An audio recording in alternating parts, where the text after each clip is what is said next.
Boom. Ladies and gentlemen, we are live. We are live and back at it again. It is a Wednesday night. We got AEW on tap.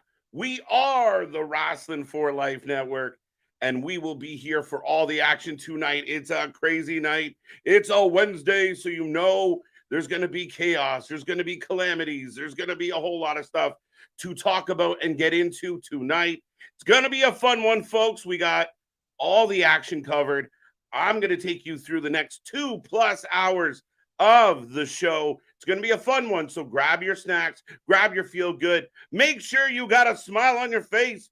It's going to be a crazy Dynamite. Let's go.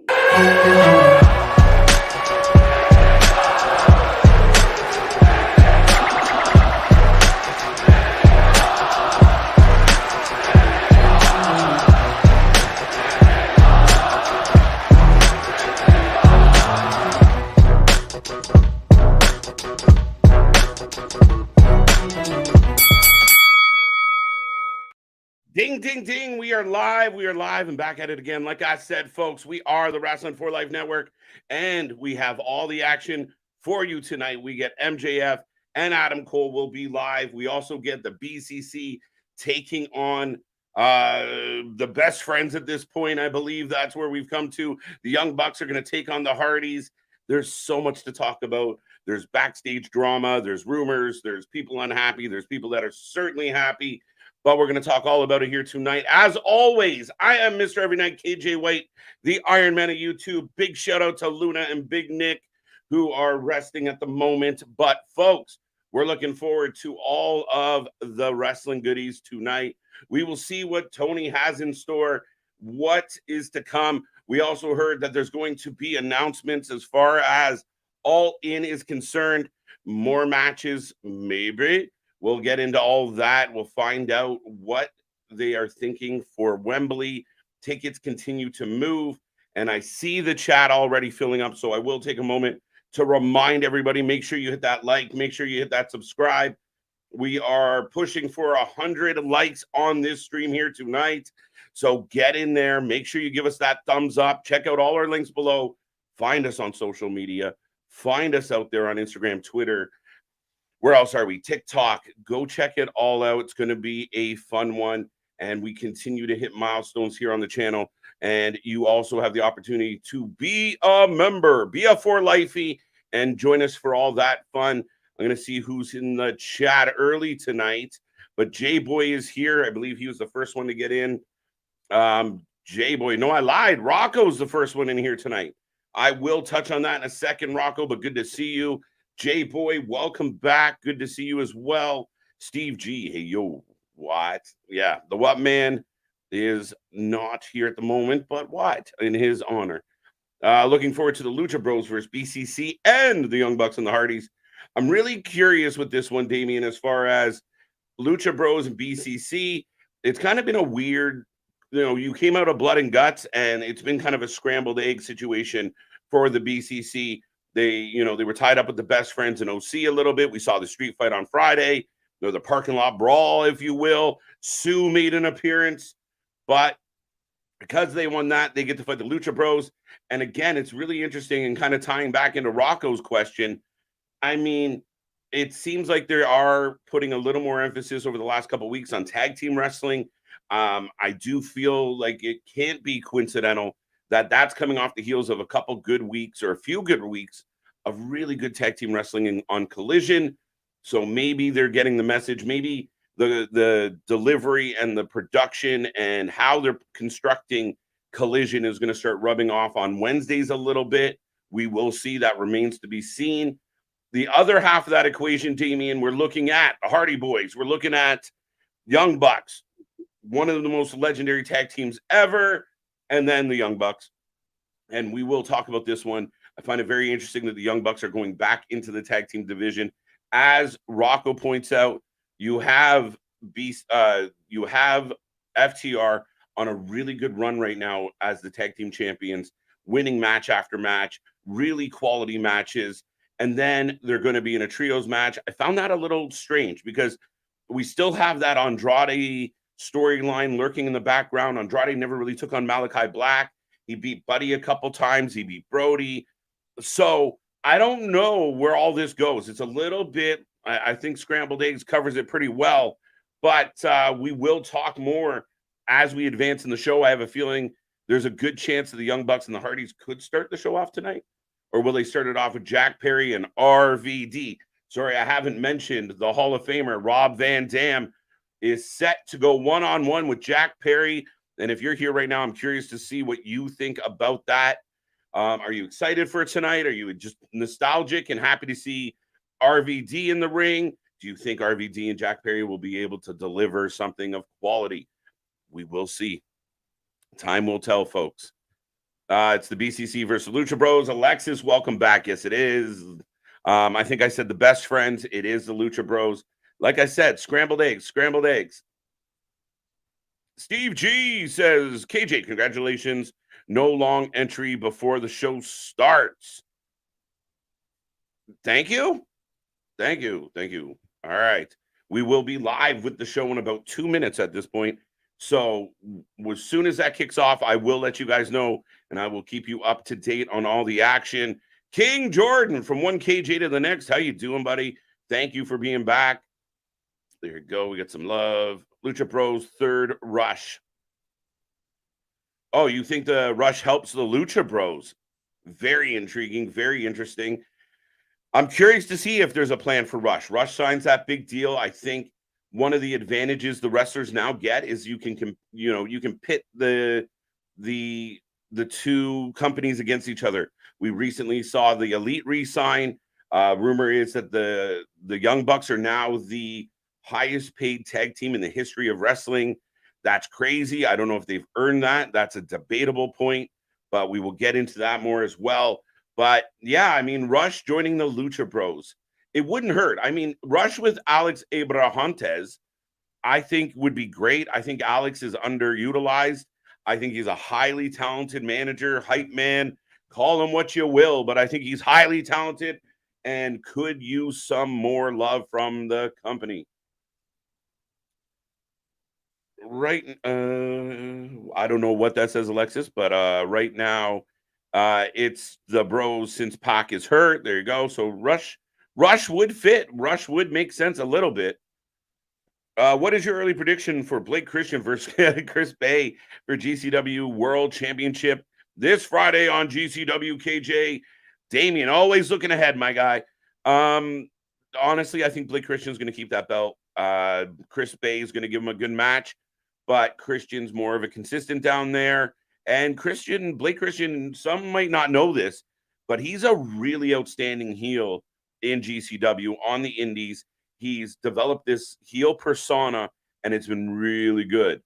Now, with all that being said, and before I get to more of the hellos, AEW Dynamite is kicking off right now. We get the opening credits. I'm getting the music. Now I'm getting some pyro, and we are all set and ready to go. Let me just see if I can hear it. There we go. It's Wednesday. And you know what that means. It means chaos and carnage.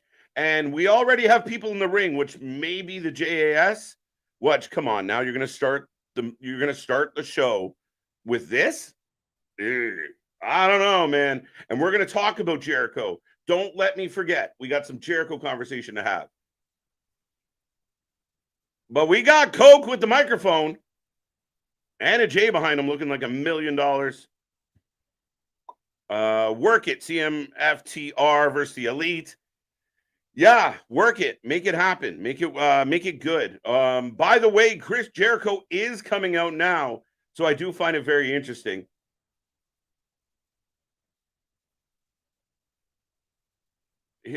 I'm confused by his Titantron, but the JAS is in the ring already. They don't get any entrance, but because we need the sing along, here it comes. And the Painmaker, the Lionheart, the Old Timer, the Hulk Hogan, call him what you will, folks, but Chris Jericho is here tonight, kicking off the show with this mandatory meeting. I'm really surprised. I'm surprised that RVD and Jack Perry or BCC or anybody other than this opening the show. This will be very telling when we look at the numbers tomorrow. By the way, welcome back, JV. Easy. Have Andrade cost HOB their titles, and that continues their feud. I don't know if they'll cost them the titles. I mean, that will continue the feud, but I honestly thought Andrade was going to team up with Rush and maybe someone else. Bandito, somebody in that ilk that would then challenge the House of Black. I kept waiting for Andrade to have some friends, some assistance, some help. Never came. Never was a thing. But right now, Chris Jericho in the ring, trying to hide his smile as he can't get enough of the fans singing his song. Oh, Jericho's upset. Maybe Bandito. There you go, Alexis. Steve G, welcome back. Roosh most likely goes with Andrade. See, I'm with you, Steve. I'm with you. That's what I was feeling. Steve G, they could. TJ Hook, how's it going? How's it going? How are you? Welcome back. Mega's in the house. RVD will win the FTW belt. Interesting. Would that set up a rematch for All In? What do you think?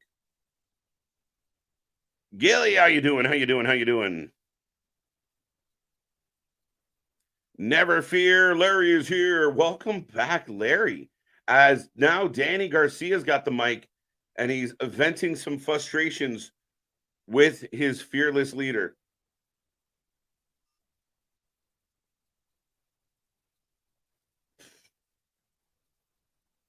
I think Anna Jay will leave the JAS. I think Anna Jay should leave the JAS. I think Anna Jay should put some more training and time in her ring work. I think she's got a lot of upside. She just needs more experience, more time. She's got to figure it out, folks. It's got a lot of potential. Keep in mind, Tay is in the ring as well. Ty Mello Conte, and she's still rocking that baby bump. And, oh, Danny walking out after a little bit of a hip thrust. And followed by a few choice words. What's up, Bash? How you doing? How you doing? How you doing? Keyshawn, better see Jeff Jarrett tonight. What do you mean, Keyshawn? Are we going to have issues already? We better not see Jeff Jarrett tonight, correct? I wish Jericho would go away for a while. Fucking amen. Excuse my language, but amen. Could we not just take a Jericho break? Can we not have a pause of Jericho? Is that possible? Jake Hager says apparently Jake Hager has a lot of options. What's up, Jason? How you doing? How you doing? Happy birthday to me. Happy birthday, sir. Thank you for joining us. And Alexa Bliss, there, you're in good company. So happy birthday to you. Happy birthday to you. Happy birthday, Jason. So Andrade finally gets some backup. He could use it, but I mean, here's the funny part. He beat Murphy twice. He also beat Brody. Does he need backup? They kind of built it interesting for me. And again, if you're going to move on to a CMFTR feud or issue, well, I mean, Punk's already kind of tied up with Ricky. I mean, Ricky could cost Punk that trios match. That's a possibility. Maybe the Bucks do and shock the world. I have no idea. But yeah, I mean, Andrade, you would assume, was getting backup, but he hasn't really needed outside of, I mean, he's been jumped a few times outside of the matches, but he's doing pretty well in the matches.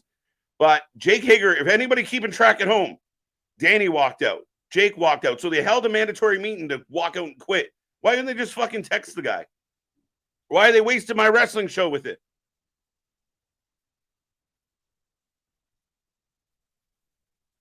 That's morning sickness, babe. Come on now. What's up, all? How you doing, Bobby? Well, welcome. Some happy birthday wishes. I love seeing it. Trevor, welcome back. How you doing? The TLD in the house as well. Are we watching Intervention? Doesn't it feel like that? They all got their little letters and, this is how this makes me feel. Oh, wow. Huge pop for Conte. I'm not exactly sure what she said.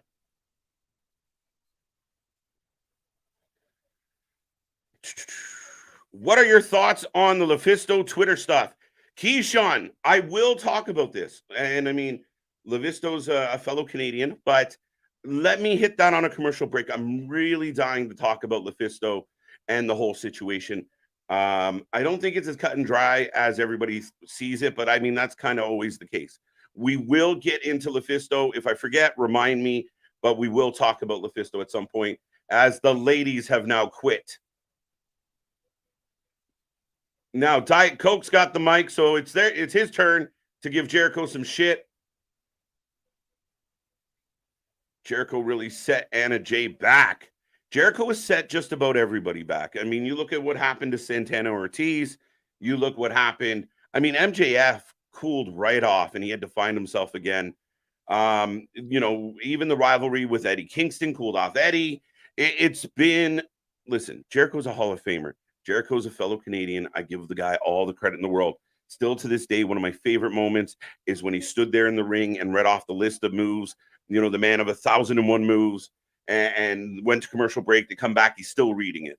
I really love what he did. His introduction to the WWE with The Rock was still one of the best moments in wrestling history. I love that moment. I get goosebumps every time I watch it. But Jericho is past his prime. He's like that old, if you're a sports fan out there and you watch the guy that just sticks around 1, 2, 3 extra years that doesn't quite have what he used to, but thinks he does. And that's what Jericho's become. He allows himself to be booked with a commander, and it makes no sense for his career. If he was in and out and we were getting doses of Jericho, if he was gone for 3-4 months, when he returned, you get that music, you get that vibe, you get that energy. It would be a good thing. Whether he was a babyface or heel, comes out, picks a fight with somebody, goes in a small program, and then goes away again. Maybe he does put a little more time into commentary, even though I don't love it. But I just think Jericho on the show every week, Jericho opening the show tonight. Am I wrong? Anybody out there? You guys, I'm assuming some of the 40 people here are AEW fans. Are you just like sitting on the edge of your seat right now to start this Dynamite? Coke is crying. All right. Jack Perry could use Coke and Diet Coke as his goons, and Jay as his girlfriend, and Big Bill as his heavy. JV, I'm with all of that. I mean, Coke and Diet Coke. I mean, you remember when 2.0, I did not like NXT 2.0. They barely got a shot. When they did get an opportunity, I thought they were really annoying, really irritating. I didn't like their shtick. I thought it was fake and campy. They did come to AEW and find themselves. I'll give them credit. Big fan. They don't wrestle very often. They don't do very much. As Diet Coke and Coke now have walked out. So if you're keeping track at home, we're down to Sammy. So Sammy, what are you going to do, Sammy? I'm going to let that one pop off. There you go. Oh, wait a minute. Woo. But yeah, I mean, at minimum, Jack Perry with Anna Jay would make a lot of sense. And it would highlight her. It would make her a good heel. It would add to his desire to be a disliked heel. And they're just not doing it. Don't put the JJ curse on Dynamite. I like it. Swagger walked out. Yes, he did. Think about it, Bobby. Don't do it. We already said his name once. You think Anna Jay would be the person to do to dethrone? No, not at all. I think Anna's green as grass. I think she needs time. She's, like I said, great look. They just, a lot of the younger talent, like an Anna Jay, need more ring time. They need more reps. They need, and we will talk about LuFisto in the women's division, but the women's division, I think, lacks reps, lacks attention to detail, lacks story. And that's when, people say, well, book the women's division better. It's not just put them in a main event spot with two ladies that don't really have a build to it. It is build the division. But everybody has walked out on Sad Jericho. And we go to commercial. Dun, dun, dun. Burn. Come on. Anybody loving how that show started? Anybody out there right now? I'm listening. I'm all ears. I'm all ears. Shut up your face and end this garbage. Are you talking about me? No, I'm just kidding. That's amazing. Does this JAS disband feel rushed?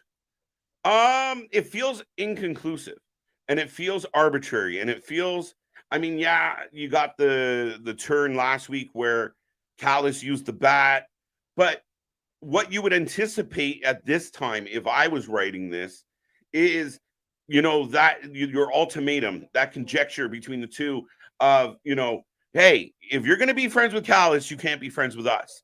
Instead of that, everybody just quit on him. So now it's an interesting dynamic. Did the JAS just go their own way? Are they all sticking together? Why? Jericho technically hasn't done anything wrong yet. And as we know, it's a cardinal sin in AEW to have friends with other friends. You can't have more than one group of friends. People get jealous and it leads to fights in the ring usually. Now, real quick, I've seen a lot of people pop in and I'm trying to keep up. We can't say Jericho is done if we still see Jeff Jarrett taking body slams. Touche, EQ. Touche. I mean, again, AEW was supposed to be the young, hip, vibrant company using young talent, bad-mouthing the WWE with their relics and the old guys. And, oh, well, they've been around forever. Why are they still using this person and that person? They just bring back Brock Lesnar and Goldberg. It's ridiculous. And here we are with, Jeff Jarrett, Jay Lethal. I love Jay Lethal, but Jay Lethal, Jericho. They're spending a lot of time using the older talent, which I find a little bit funny. Wasn't Sammy already turning babyface? Yes, he was. He was trying anyway. I honestly still think that Sammy is a natural heel. I really do. But at the end of the day, he's kind of flipped and flopped and flipped and flopped. The only thing that makes him relatively babyface at all is I think people are happy that he's turning on Jericho. I believe that the fan base, the core fan base, that even the ones who defend Jericho, he's a legend, he's a Hall of Famer, we wouldn't be here without him, which may be true. The AEW needed Jericho. Jericho signing with AEW in the beginning was a big deal, but he's not that guy. Now fall to the back. You did your job. You carried the belt. Now let other people shine. Let me get Wardlow on the TV. Let us get Hobbs on the TV more. Let us get more quality women's matches and more quality women's angles. That is not exciting. That is not worth opening the show with. And now we're back from commercial. More Jericho. Oh, we got Callis and Paquette. Jobbers walked out. Yeah. Woo. Louie, welcome back. Good to see you if I haven't said it yet. Who else haven't I said hello to yet? I'm just going to scroll down. Scott, what's up? One of the members. Good to see you. Good to see you. Renegades in the house. Love it. Alexis, thank you for the sticker. Green game over. I like it. So Jericho just shaking like such a subdue, emo, boo-hoo. Who gives a shit opening to Dynamite tonight? And I hate to foo-foo it because I'm really hoping for good things. But now we're getting a clip. Did we tune into Raw? What is happening? Now we get the FTR replay from Saturday where they called out the Young Bucks. And I think the Young Bucks are going to win this match. It bothers me, but I think it's going to happen. And here come the Bucks. No longer using Wayward Son. They are coming back out to their old music. And here they come. We'll see. I'm really curious how the ratings look on this first half hour, 45 minutes of this show. On Jericho. We'll figure that out. If this leads to Sammy versus Jericho at All In, I hate it. Yeah, no, I have no time for it. I don't want that on the show. If Jericho's going to be in a match, it should be a veteran match, a match that he can slow down, a match that he can work at a reasonable pace. Him trying to keep up to the Banditos of the world, the Commanders of the world, it's ridiculous. It makes no sense. Stylistically, you think a guy who's been in the business for 40 years and has been meticulous with his career as Jericho has been, would know booking him with that guy is a terrible choice. Fossils tag team match. There we go. In Jericho's song, it says, I pushed them all away. And that's what Jericho did. Very poetic and apropos, Mr. Bash 8. And here come the Hardys with Private Party, or half Ethan Party, Page Party, whatever we want to call it. But Brother Zay and Ethan Page, which, I mean, we could probably do without them, but that's just my take. Bucks disappear, come back, and win. Give me more on that one. By the way, hi, everybody. Hi, Renegade. It's funny how the WWE is trying to do to go young, and AEW is getting old. It's funny that it's the same. Again, my buddy Nick, my best friend, you see him all the time do the WCW when it comes to this company. And that's kind of what happened with WCW. They started signing so many of the older talent and the established talent, the Hogans, the Macho Mans, the Rick Rudes, and so on. You had Virgil kicking around. You signed all these older talent, and WWE turned to the younger talent, and they got over. And I think that's what we're seeing here. We're seeing a resurgence. We're seeing WWE continuing to break records and continuing to have an outstanding 2023. Not that AEW is not proud of their 2023, but again, incomparable, it's really funny. Right? And even guys like the Young Bucks, Kenny Omega, they're not spring chickens anymore. Just because they look so young, we forget, I think. I would rather see this BS now than at the end of the show and be pissed. Actually, you got a good point there, Renegade, but I honestly feel like it should have been like now, like second segment after this match. Open the show with the Bucks and Hardy, get everybody into the party, and then we can transition into Jericho's somber bullshit. That didn't even have to be an in-ring segment. They could have all been in the locker room. You could have done it pre-tape. They chose not to.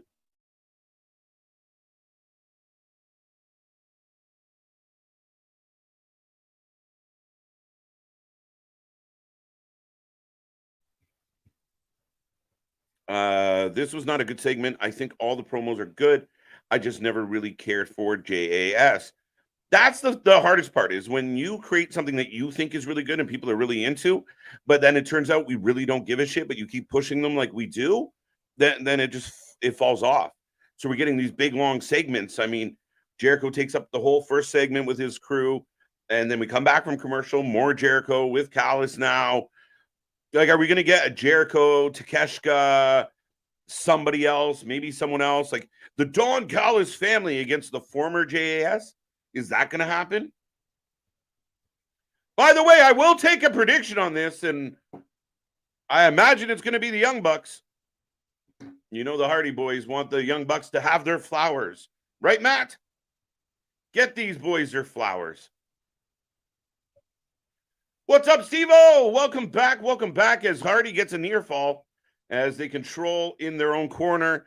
Hey, what's up? I feel in that segment, everyone should have attacked Chris Jericho, including Sammy. Yeah, instead of walking out, everybody just mug him, kick the shit out of him, and walk off. I would have been okay with that, part of me. Speaking of old, there is the Hardys.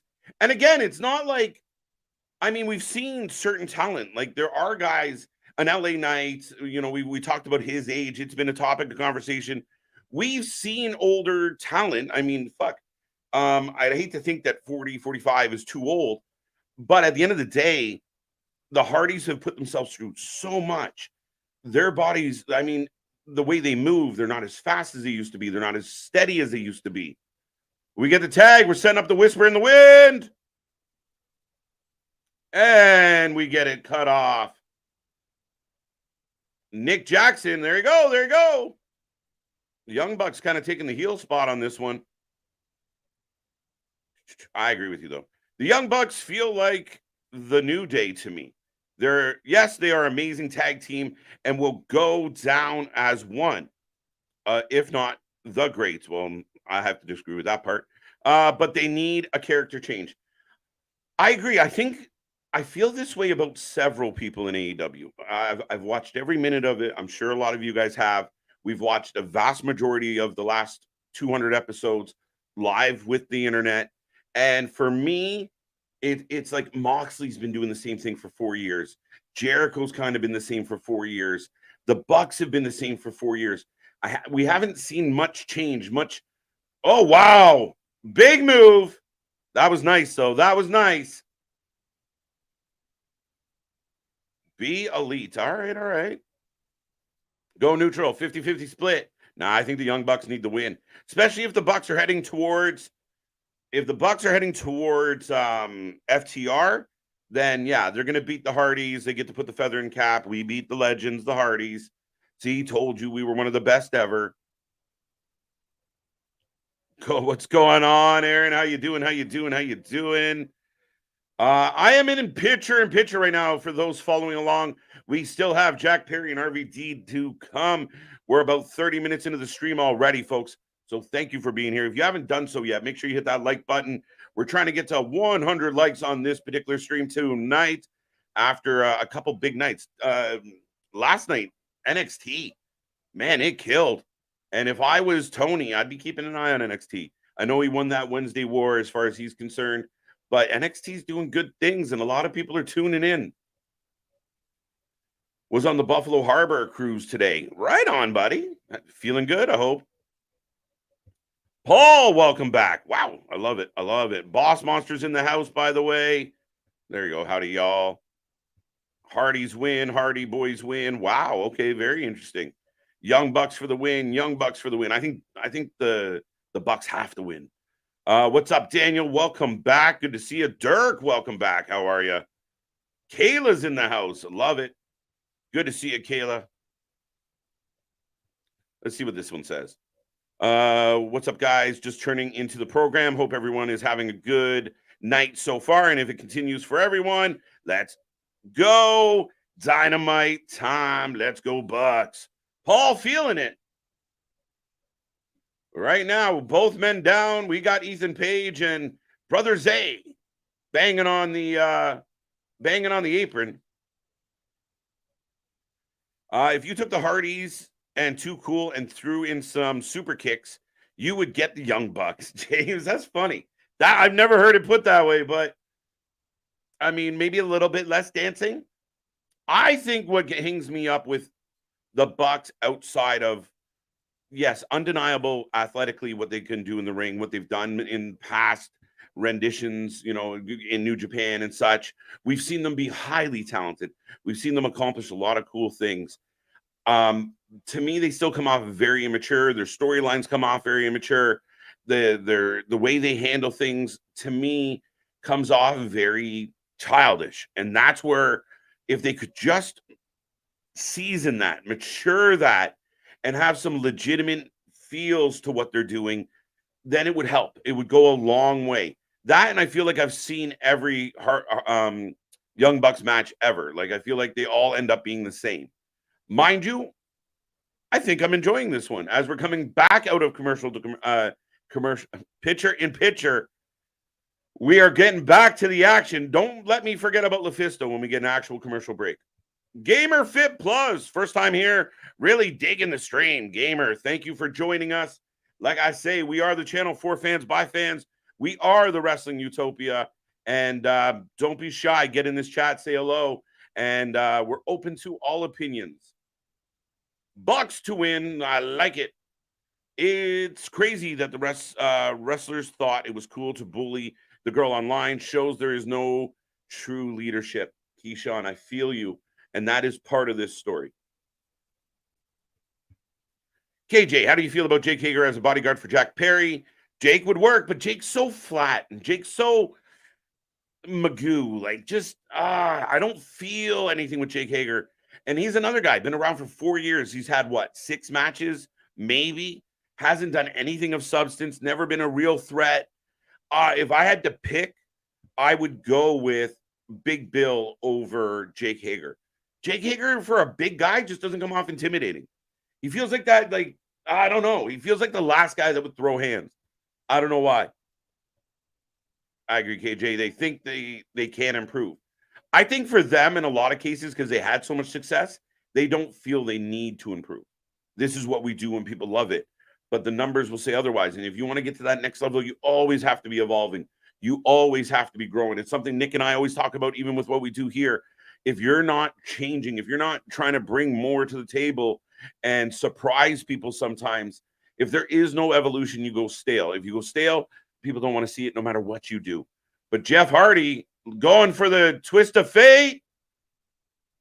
Super kick. So this is where the match gets a little bit slow. Double super kick. Oh, 3D, 1D. What do you want to call it? I don't know. We got a 2 on Jeff. Not bad. Not bad. See, they should have opened the night. And you tell me if I'm wrong out there right now. They should have opened the night with this. Then we can get to the Jericho melodrama. But if Jericho thinks his shit is even close to what we're getting with like the bloodline and such, he's outright lost his mind. But this is a guy who did an episode of his own podcast, the best moments of the Ocho in the 200 episodes of Dynamite. Are you fucking kidding me? You really think I'm going to tune in and listen to you fillet yourself all night long? Get the fuck out of here. Jeff going up top. Swanton. Wow, come on, Matt Hardy. You got one job, Matt Hardy. Watch your brother's back instead of stand there watching. The count gets broke up at 2. Jeff Hardy just watched it happen. Or Matt Hardy just watched it happen. Jeff tagging to Matt. Oh, God. Get Rod and Todd away from my screen. Chase them away with Dante's Inferno. 9 circles of hell book. Easy, Augustin. I would pay to see them run away from someone chasing them with that book. Twist of fate blocked. Back elbow in the corner. Oh, super kick to the feet. Jeff goes down hard. Man, I mean, again, this is where the match gets a little bit slower, but they're rolling. V-trigger! Even though I don't like it. And we get a 1, 2, 3. And you know what? The one brother had it right and the other brother had it wrong. Matt Hardy stood there and celebrated while the pin got broke up. And in this case, Matt Jackson jumped all over Jeff to make sure the same wouldn't happen. So good for them. Decent match. I'm okay with that match. Good win. And again, you figured my assumption was W, as they are heading towards FTR. I couldn't imagine FTR challenging them just on a cuff. Like, hey, surprise! There'll be all the Twitter stories and Meltzer out there. See, they're just trying to play with their emotions. They don't mean it. Dun, dun, dun. Son of a bitch.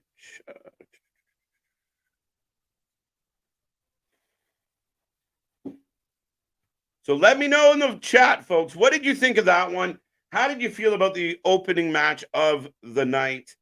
My shit just needs to reset real quick.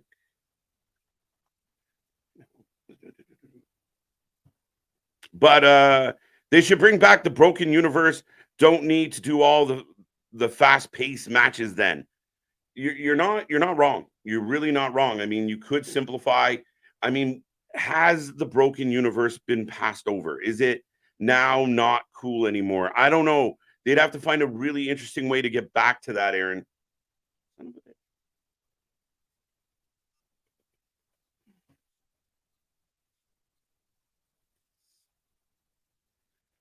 Oh, where are you? Sorry, 1 second, folks. My shit took a nosedive. Now are the Bucks. Oh, here comes FTR. Top guys in the house. Woo, let's go. And again, a lot of people thought this would never happen. The Young Bucks have done it. Yes, they have. The ref just stands there and lets the other Buck in the match and doesn't tell him to go to the corner. Yeah, I mean, we can get nitty gritty on that one, Bash, but it's a common thing. Now, I can't say much as far as I mean, both companies are guilty of burying the referees at times, but FTR are here to address the Bucks. Didn't like the match. All right, Mega. Okay. Me trying to be Mr. Positive and give some credit. Thought the match was okay. Not great. But not bad. Not bad. I didn't hate it. But here we go. Face to face. I didn't know. Anyone surprised we're seeing this right now? Lukewarm cheer from the crowd. It's like they're trying to build that like anticipation clap, and the fans are kind of like, would eventually cross paths again. I feel like the lawyers have worked out something with CM Punk and the Young Bucks to be in the vicinity of the area. Listen, depends. And again, I think this ties into a little bit of what we're going to talk about with LuFisto during one of the commercial breaks here. But yeah, very intriguing that have they finally said, okay, fine, we'll do it.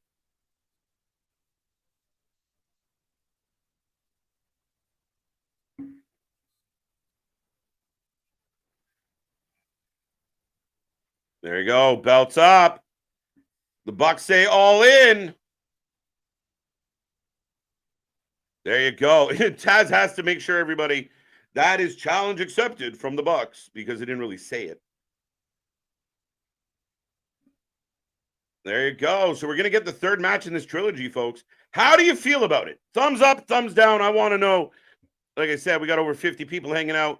How do you feel about this matchup? This is lame. Tag FTR versus the Bucks. It did have a bit of a lukewarm feeling in the crowd. Now, I do believe they're going to give us something really good, and I believe FTR has the ability to elevate any tag team. We've seen it when they fought the Bucks before. Even I go back to FTR versus the Lucha Bros, where FTR has the ability to slow down a match, to pick your spots, to construct the match more than just the chaos, more than just the big moments and the high spots. But I'm curious, not interested. Okay, the crowd killed that moment. But what is, like, Louis, I see what you're saying about the crowd killed the moment. But is it just even the people that paid to watch AEW aren't thrilled? EQ loves it. FTR chants, absolutely. This is awesome. Luke, though, it wasn't like the crowd was going nuts. As we get a replay of Shida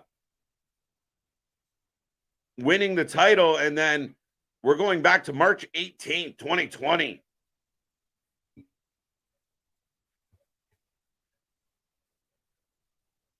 All right. The Hardys match was cool. Nothing special. Do you guys not feel like the Young Bucks versus the Hardys, if they had got it like right when Jeff had come in and they kind of built it to like a pay-per-view match or even one of your specialty shows? Wait, what is this? So we're going to have a fatal four-way for the women's title. I'm really confused by this. So Anna Jay and Shida. So we got an AEW title match at All In, but we get 4 matches to decide participants in the fatal four-way. Toni Storm's already been entered, but Shida should be in it as the champion. I guess they're making her fight in, so she has to beat Anna Jay tonight to get into a fatal four-way to defend her belt. Don't love that. But here is MJF and Adam Cole from last week. So we're clipping along, folks. FTR might be top guys, but All In, they're going to bottom to the Elite and their massive contracts. Ding. JV, I'm with you. That what makes me cringe about this booking. Yeah, we'll take the booking, but we're going over. I'll be shocked if FTR go over.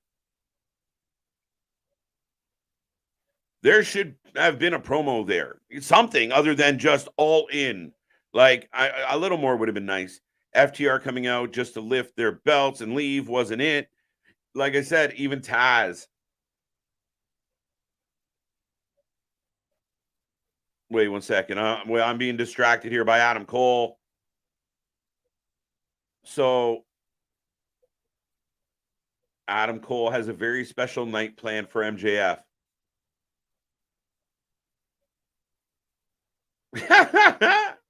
I liked it, not love it.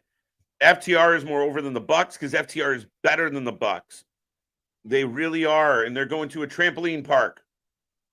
All right, we're going to a trampoline park because we're 12, and it's a birthday. No, yeah, look, let's start by showing all the children at the trampoline park. Fuck. Killing me, Smalls. KJ, split the Hardys. Each one mentors a faction, and they feud. Matt and Jeff, non-active. Anything's better than what we're getting. And listen, the Hardys, again, like Jericho, are legends, Hall of Famers. I love the Hardys. They had so many big moments in their career. They're just not at the point where, like, Jeff signs with AEW, shows up, and he's jumping off everything. Matt Hardy damn near cracked his cranium falling off a cherry picker. Like, it's just insane. Like, you got to acknowledge that you're not quite what you used to be. And you saw it even tonight where match is going along great. You see them slow down. Do they have to be able to action all the time? No. I'm okay with them getting into something, but not every week and not as insane. So right now we got MJF giving us his best Billy Madison, just chucking balls at children. And that sounds terrible coming out of my mouth, but you hopefully can see what I'm talking about. They should have been a promo there. Got that one. FTR Mike got that one. Good match. Britt Baker and Sky Blue are going to be in it. We'll already know. So you get Tony, Shida, Blue, and Britt. All right. Pretty straightforward. Anybody disagree with that? It's just weird. Like, usually if the title's on the line, wow, little kid just flipped off Adam Cole.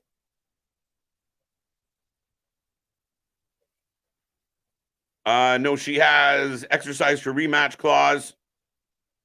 Okay, I'm not sure how that ties in completely yet. Why is Shida in this tournament? Exactly. If she's the champion, she should have gotten a bye, not Tony. Right? So I get it. Alexa's saying that she exercised her rematch clause, so she's automatically in, but the champion's got to fight to be there, I guess. So Anna Jay could technically be defending the title at All In, technically. Fair enough. I don't love it, but fair enough. Cole got what he was after. Okay. Listen, I would go all in on betting that the Elite go over. I'm with you, JV. Bet the fucking farm on it. Athea Turner versus Anika Rice at All In. All right, I'll take. Okay. Was thinking the same thing. Makes no sense. I agree. It just, I don't know. I was being sarcastic. Oh, thank God, EQ. Jeez, I was trying to be serious with you.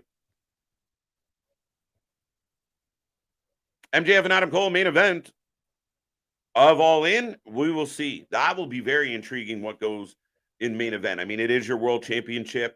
I think Adam Cole and MJF are going to tear it absolutely down, guys. I have no doubt in my mind it's going to be a hell of a match. We saw what we got the last time they met. I do think at some point along the way, there's going to be some shenanigans. Is there any chance for the damn near 60 people hanging out with me right now? Could Adam Cole leave All In as your champion? Could it happen? Let me know. But we are in commercial break, and I see so many people in the chat. Perry Carey's back. Who else haven't I said hello to? I will get to some of these comments. The LuFisto situation is crazy to me. So with LuFisto, she goes out and just puts out what I believe was her experience. It's the old song and dance, guys. There's three sides to the truth. Their side, your side, and the truth in the middle somewhere. Do I believe that LuFisto went to AEW and had a bad experience? I do. When LuFisto goes public and says, it's like a clique, it's a pack mentality over there, and then it goes public, and a pack mentality shows up and shoos her completely out, it almost proved LuFisto's point, did it not?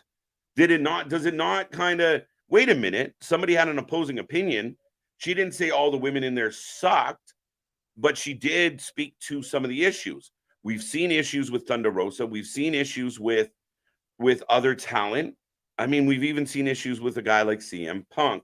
I know people want to blame Punk, but for the longest time, there's been a lot of stories, a lot of rumors about the management. And that core group, those originals that were kind of there from day one or close to day one, whether it's the men or women, kind of being very exclusive, like very, to themselves. And we've had, it seems like veteran people come in, they don't want to hear from them. They don't want to take advice from them. It causes static. It causes issues. There's these rumors. There's infighting.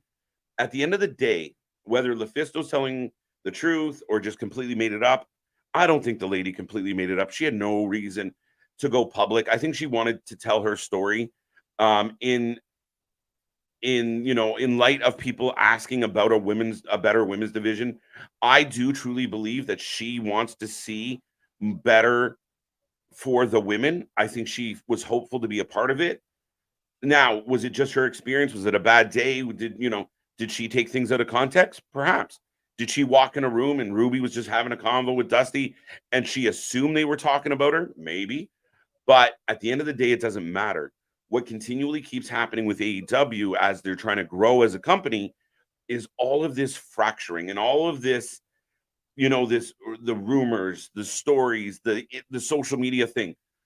A few weeks ago on WWE, it was rumored that there was some static between the Judgment Day, KO and Sammy on how their match went.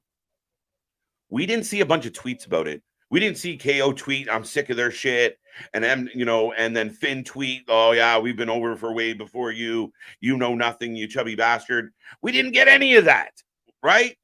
And that to me is the difference between the two companies.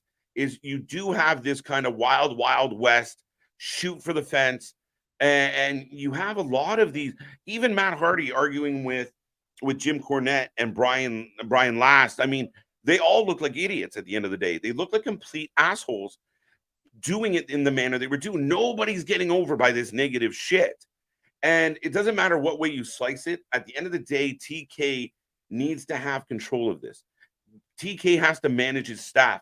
I think the Young Bucks CM Punk issue was a TK problem. I think this shit is a TK problem. But you saw it on All Access where Britt Baker was obsessed with Thunder Rosa. And why didn't she do this? And why didn't she do that? And that's not fair. And then you don't think she's souring the other ladies? And you don't think people have a reason to come together if you're part of that core group and say it? Like, give me some fringe talent. Give me some comments from a Diamante. Give me some comments from a Layla Hirsch and some of the people that haven't been able to crack the roster consistently.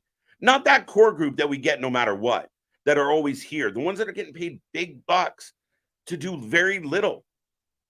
That's my curiosity. But whether it's true or not, to me, the Lufisto story, at the end of the day, the women's division is not being booked well. There definitely seems to be some gatekeepers. Even when Jamie Hayter had the belt, it was the Britt Baker show. And Britt's not delivering. And we talked about this. If she's going to wrestle once every 4 months, she's going to wrestle like shit when she does it. Facts.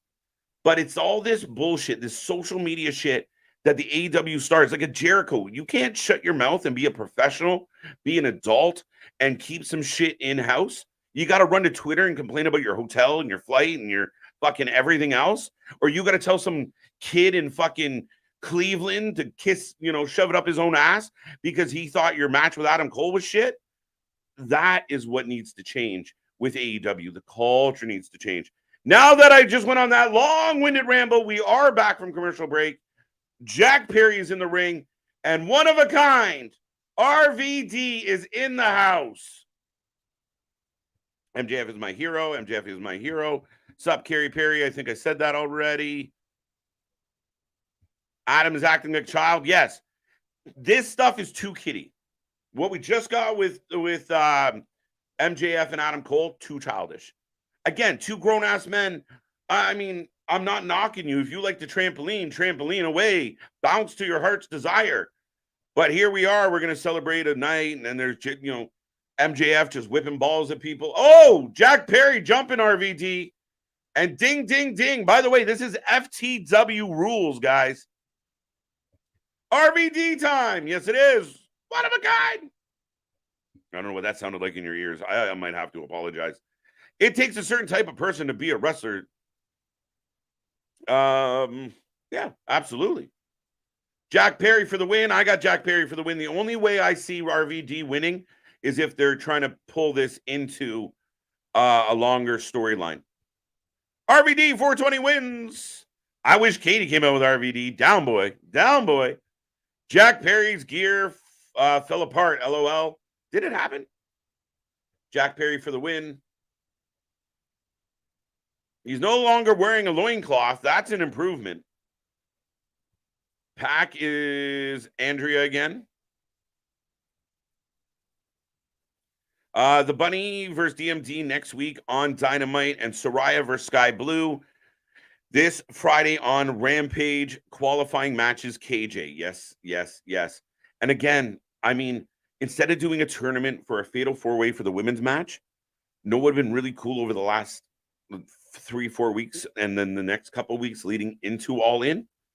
Pick one really solid woman that really, really wants that belt, and you have her chase Toni Storm. If you wanted Shida to be that woman, you build it for 3-4 weeks, and you get us to the point by the time you get to All In, we're dying for that match. We want Shida to get her hands on Toni Storm. We want Shida to win. You randomly booked her, and we were stunned that she won. And I saw mixed reviews, even from AEW fans who were like, I don't know. We will see. Jack Perry's theme song fits better for William Regal. Yeah, I don't know why Jack Perry went with Beethoven. I really don't. I don't think it was a good choice. It's not, he could have went with something a little more, like a song, a little more of an edge to it, a little more of a chip to it. But RVD up on the apron.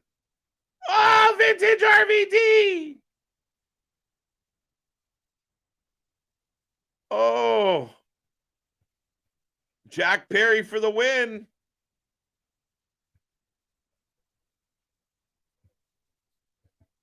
RVD, where's Sabu? Yeah, Sabu came, saw, conquered, left. Collected his paycheck on the way out. What did Justin say? I don't think the WWE even wants her. Wants who? Where would Britt stack up in the WWE women's division? As it stands right now, she would be an NXT talent. They would not bring her right to the main roster. And she needs work. She needs training. She needs to develop skills. She has to get better at her craft. Promo, she's an outstanding talent. She is a superstar. Her entrance is outstanding. She gets it. She's got a charisma. But when she comes to ring time, she would get left behind. To me, even a Tiffany Stratton would highly out wrestle a Britt Baker. We saw Lyra Valkyria out wrestler, Elektra Lopez. Like, there's a list of women that I believe would completely out wrestle Britt Baker. I think Britt Baker against a Charlotte would be an embarrassment right now. No offense. I think she's got a lot of tools. I just think she needs seasoning. And again, only wrestling once in a while doesn't do anything for her. If you're going to compete against athletes who are, at the Performance Center all the time and crisp and clean, it's the same reason why that you haven't seen Brian Pillman Jr. just shot out of a cannon. It's going to go to NXT. They're going to teach him how to work. They're going to teach him how to slow things down. They're going to teach him how to work the cam. That's the type of shit that lacks. And there is no real development system. And that's what Ring of Honor really could be for AEW if they did it right. I don't think they are, though. Jack Perry for the win. I like it. Man, I love the part when that little girl gave Adam the middle finger. Cha-ching. It's the best part of the segment. That's my opinion. And folks, if you think I'm wrong about Britt Baker, let me know. But as far as in-ring skills, I even think there's several women in AEW better than Britt Baker in the ring. Toni Storm, Jamie Hayter, Thunder Rosa, Serena Deeb. Who else? Shida might be. There is really good talent in, and I think that's what we see. If you have somebody being highlighted as a superstar of that division and she's actually holding people down, which again is yet to be confirmed, But I think as more and more people have their contracts expire with AEW and they move on, we're going to hear more of these stories.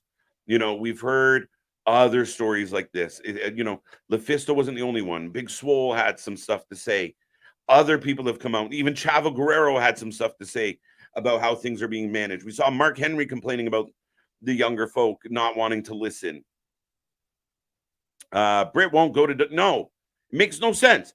You got to understand, guys, unless you really, really give a shit, unless you really grew up with the dream of main eventing or being on a WrestleMania and working for that company, if you're just happy to have a paying job, what company is better to go to in the sense of Britt barely works and makes a shit ton of money? The WWE, I don't believe, would give Britt the same amount of money, and I don't believe, and obviously a heavier schedule load. And we've heard others say that. The Young Bucks re-signed for the same reason. The schedule. Yeah, the schedule is fucking sweet. You wrestle once in a while and get paid a buckload.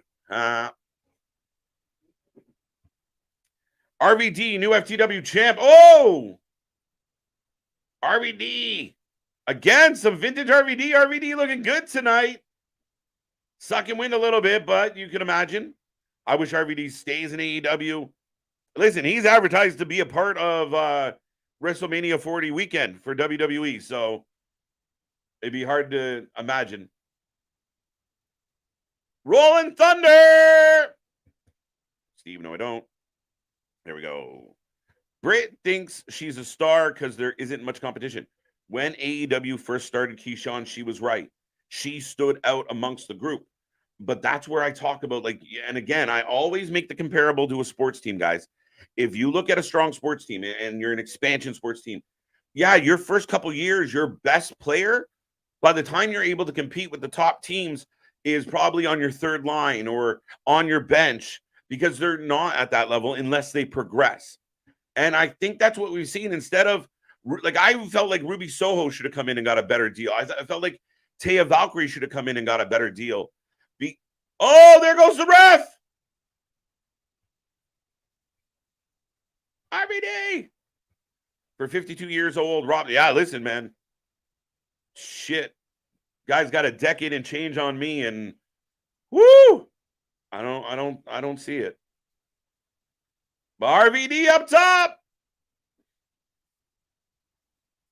Apparently, Pac is injured again. That is true, Richard. That has been the word on the streets, that Pac has injured himself again.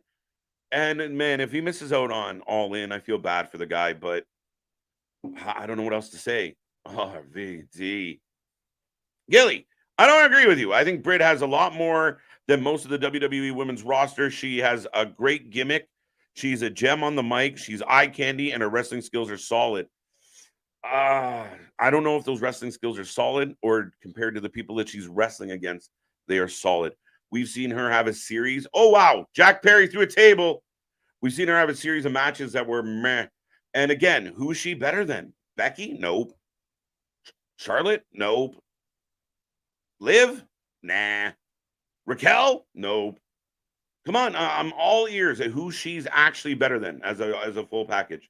And again, if she... Oh, wow. That frog splash looked awfully painful. RVD out of the sky like a ton of bricks. Why are you going for the pin? You know the ref's out. Who gets injured more, Pac or Scorpio Sky? Ooh.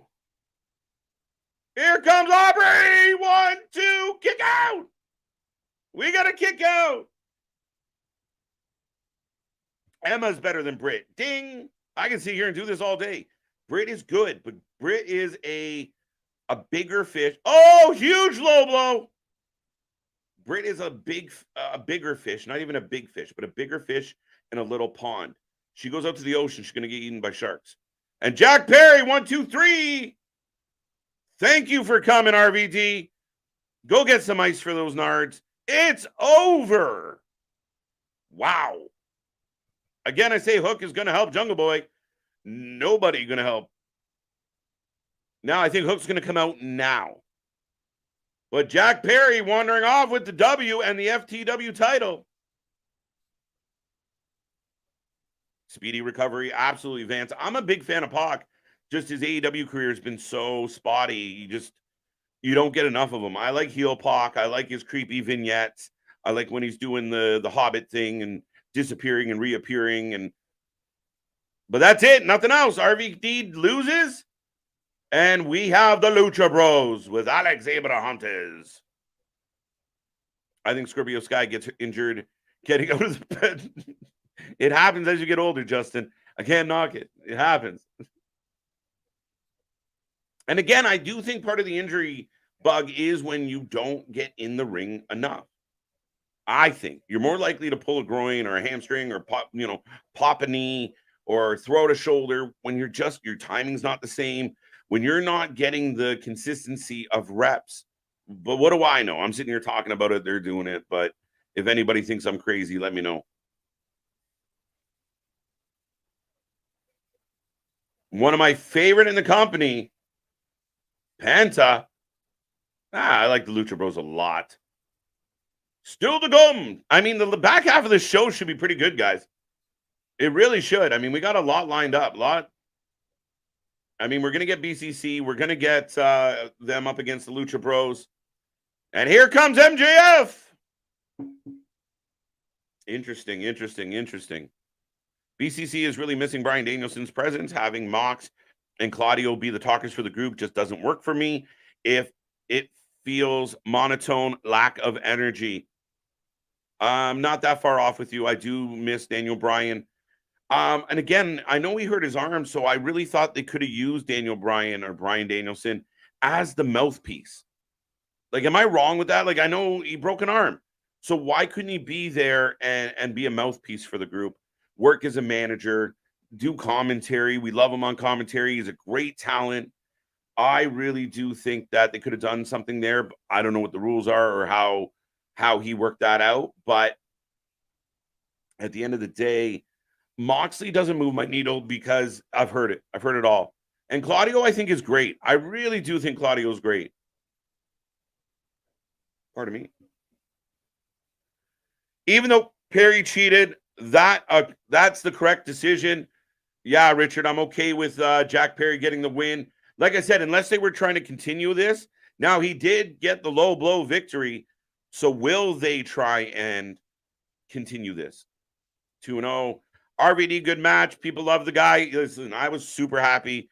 Saw vintage RVD. We saw some Van Daminators. We saw, some Rolling Thunder. Again, it was fun to watch. That frog splash looked like he hit hard. Victor, reach for the sky. OG Victor in the house. How you doing, buddy? How you doing? I hope you're doing well. And we got MJF. We got Adam Cole, both with microphones.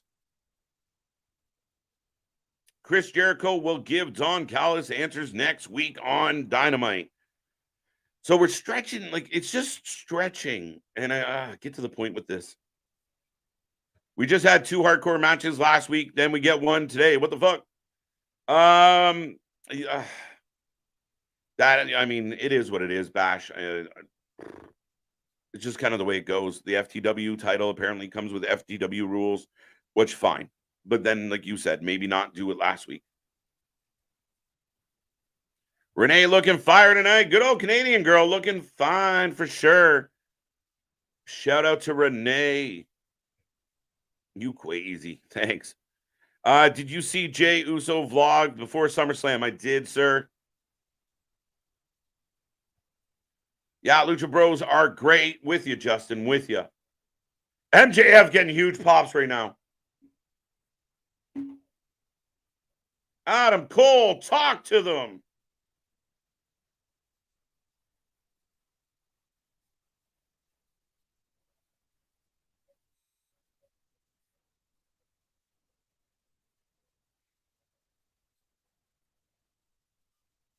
Wow, Adam Cole letting him know he's about to beat him. Gonna beat him. Yeah, Renee looking good. How badly would WWE use the Lucha Bros if they went there? Oh, that's a crazy question, Justin. I'd like to think they would do something with them. But truthfully, the WWE has been notorious for not doing great things with their tag teams. We bitch about the Viking Raiders all the time. We talk about the OC all the time.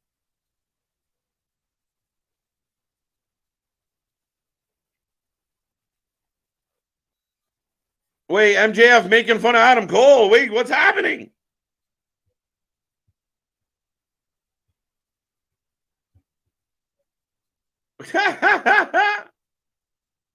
Crowd booing Cole because he doesn't want to do a promo battle. What up, Greg? How you doing? How you doing? Well, I mean, yes, he didn't cheat, but we all know a low blow is, the X factor. So yes, touche bash wasn't really cheating, but even in no DQ match, nobody wants to get clipped in the RVDs. Not necessarily KJ take Dante Martin, 22 years old, and injury prone. Yep. Not necessarily. I might need you to clarify that a little bit. But yes, we've seen some of he's definitely been injury prone. And some unfortunate luck. But when you set up two tables and you throw him through it for no reason, you break a leg and nobody remembers. Too much story for the first hour. Love this MJF Cole team. I do too. I just don't know what they're going to do.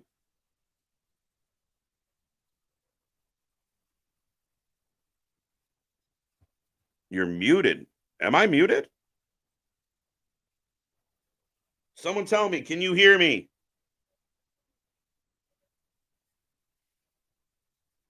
What's up? What's up? What's up? Adam Cole, that's my guess. That's my guess. Can you guys hear me? Yes or no? I see Damien saying I'm muted, which I don't think I am. You're fine. Thank you, Jennifer. I hear you. Good. I hear you fine. Damien, check your speakers. Up here confusing me. Thank you, Dale. Current prediction champion. We'll have to announce when you're defending that belt. You might have a decent run just waiting for a good show. I understand the words that are coming out of your mouth. Do you? Good. Nobody understands the words that are coming out of your mouth. Thank you, Steve. Almost made me put my headset on, which I hate. AEW, AEW, AEW. Happy birthday to my friend Chris. God bless. Jordan, beautiful. Thank you, Kayla. You guys are so helpful. I appreciate all of you. Remember, folks, if you haven't done it yet, click that like button. Make sure you've hit subscribe. Be a part of the family. And yeah, keep letting us know if we're doing a good job. If you can hear us.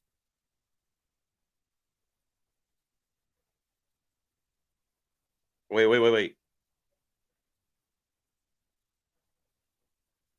Wait.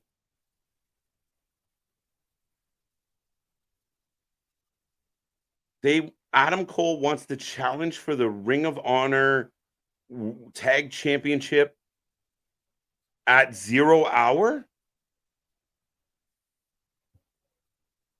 MJF and Adam Cole going after. Wait, what? What? What are we doing? On a night where they're going to defend, like, have a very important main event.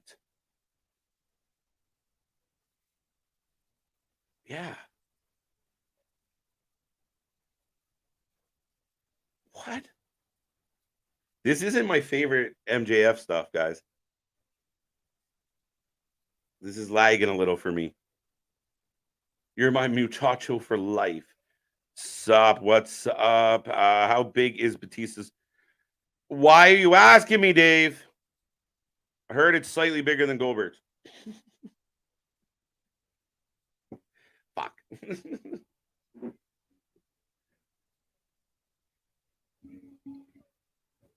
I think Cole will turn on him during the tag match, which would be very weird. If you get that far, this is so on 0 hour, the pre-show.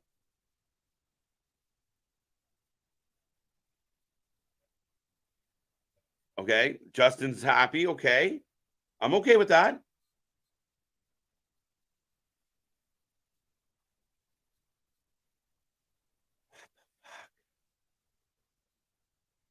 Thank you, Bobby. Thank you, Bobby.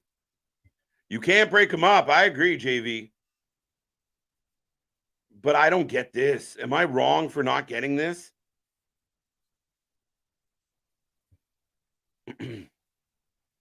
Yeah, I think it's coming. I mean, I honestly feel like they were going to break up already, but this shit got super hot. Wait, is that Bobby or Roddy? Roddy! It's Hunter and Sean. JV, very much so. Very, that vibe. Yeah, for sure.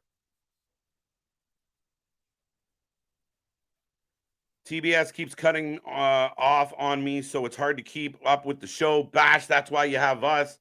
We'll keep you filled in as Roddy is here giving Adam Cole shit.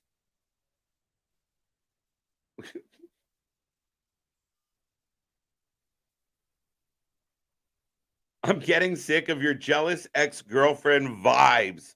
You got to love that. You got to love it.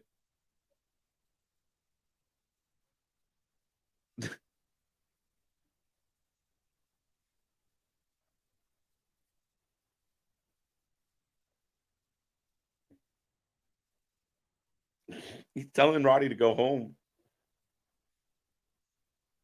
Cry. They are making it convoluted. Yeah. Yeah.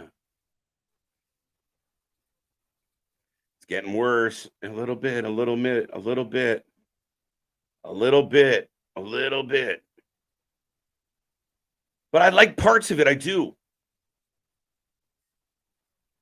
KJ White, you're the man, and Big Nick, woo. Usually it's White, but yes, Nick and I appreciate it. Do not forget Luna Havoc as well. Luna will be here with me tomorrow, guys, as we take on Impact. Who knows? We might peek in at some Ring of Honor. We might peek in at some MLW, maybe. We'll see. We'll see. We'll see. But Aussie Open, for me, Ring of Honor champions, do you not feel like they should be building a Ring of Honor storyline and not involved in this? I don't like it. I don't love it at all. And the idea that you're going to get a tag match on the pre-show when you have a main event with these two, it's there's the Kingdom. So I wonder how this ties into it all. Too funny. I love this. You and Luna are both Canadian. You are a couple. We are both Canadian, but not all Canadians are a couple. So no. A partner in crime. They don't like Brits.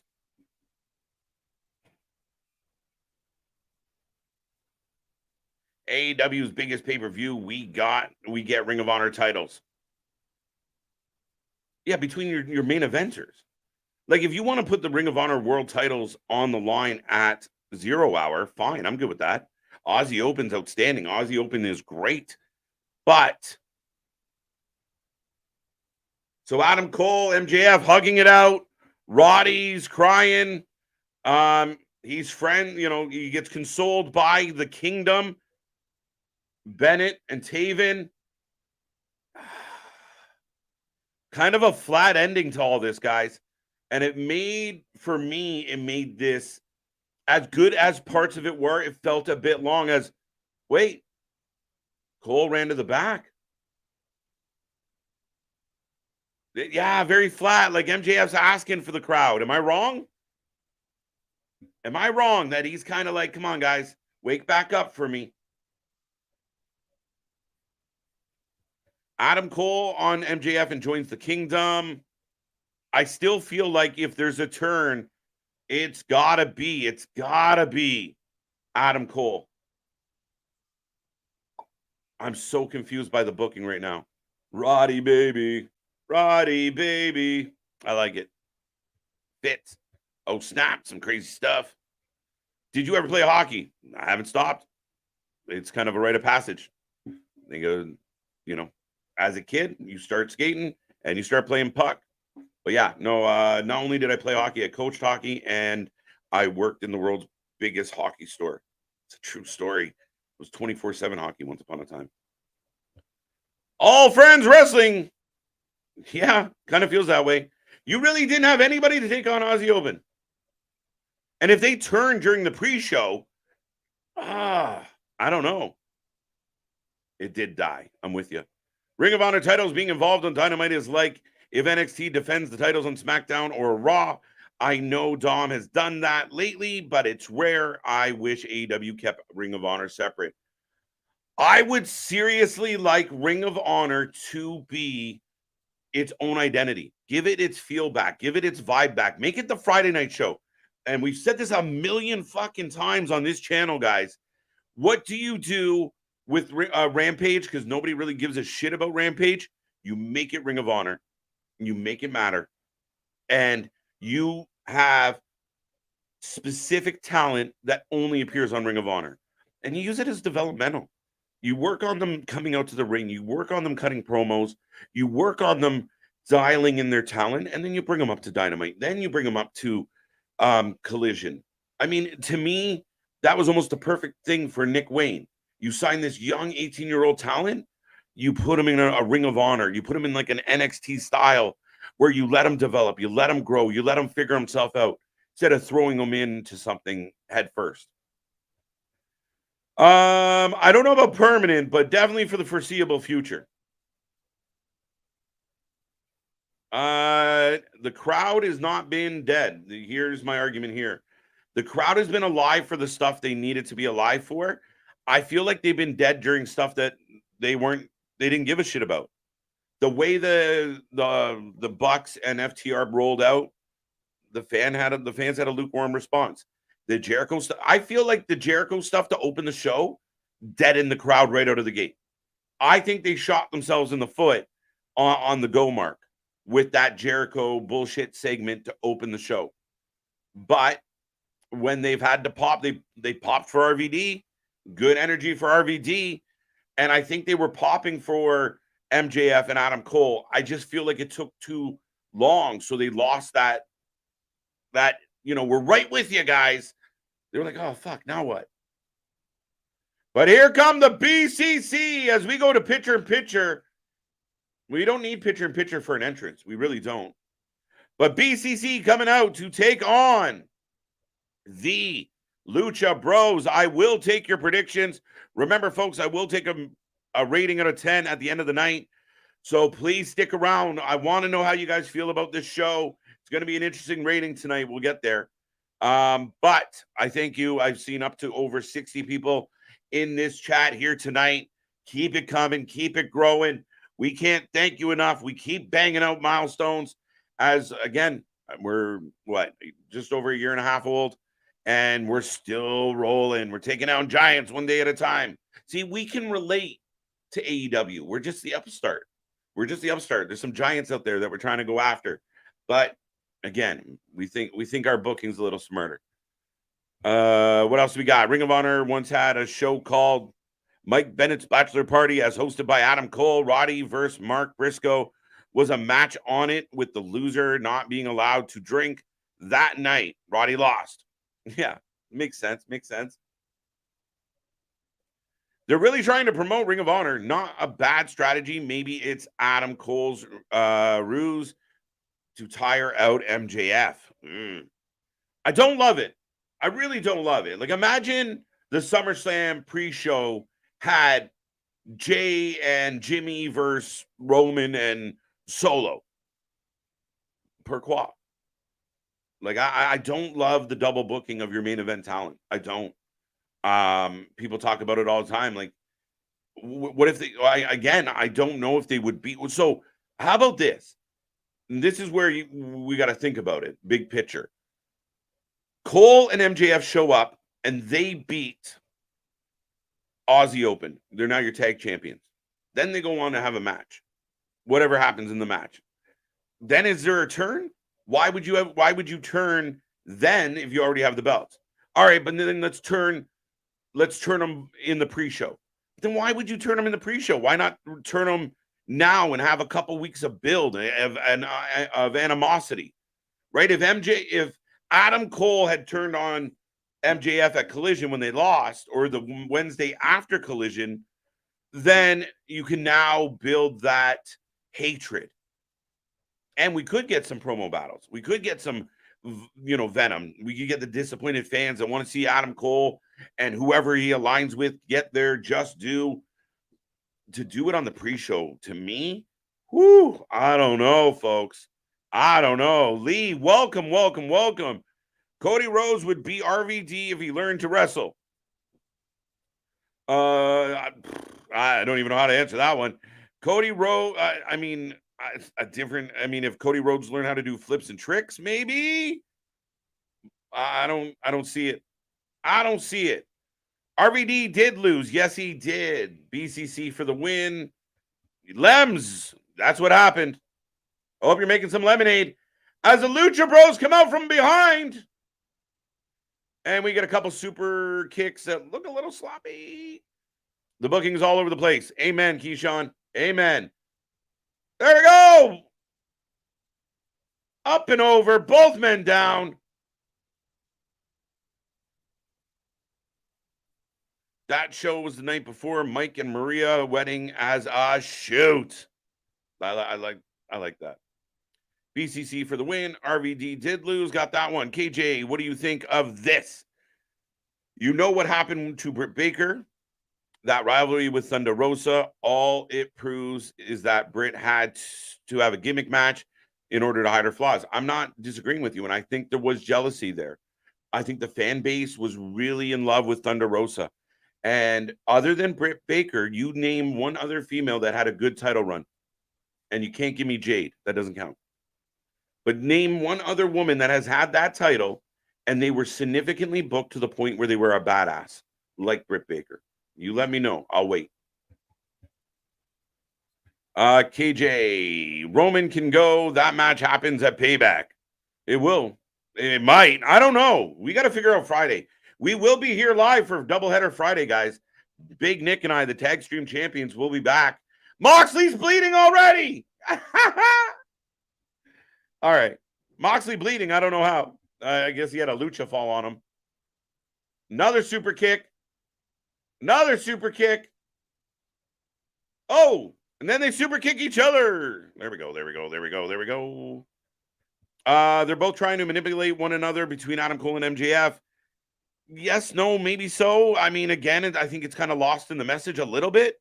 Maybe I'm wrong, but yeah, I think it kind of goes back and forth on this of Adam Cole really seems like he's trying to refrain, hold back from doing that or having MJF do that. We getting AEW Women's Title match in the main event again. Looks like this is where an inexperienced booker is making mistakes, in my humble opinion. Rocco, people bitched. You have to give the women's title or the women's division better booking. That doesn't mean double DDT. Both bros down. Moxley up. Yeah, and I mean, all you're doing is setting, in my humble opinion, Tony Khan is setting up the women's division to fail by doing this to them. By putting them after this fucking match? Are you kidding me? You are setting up the women's division to fail. Prove me wrong. Let's talk about that. You are putting them in the main event spot, but you're not booking them better. Putting them in the main event spot does not equal better booking. Yuta getting involved. I didn't even know he was there.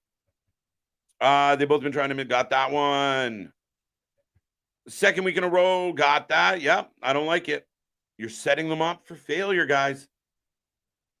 Right? If you're going to do BCC with a big crowd entrance and the Lucha Bros who are fan favorites, day oneers, and then you're going to follow that with Shida, Anna Jay? Ugh. Come on. I can't be the only person that thinks that's flawed booking. And it's not because it's women. It's because of how they're booked. There is no build to this. This is a random tournament. There should be a build to it. There should be some strengths behind it. Better booking.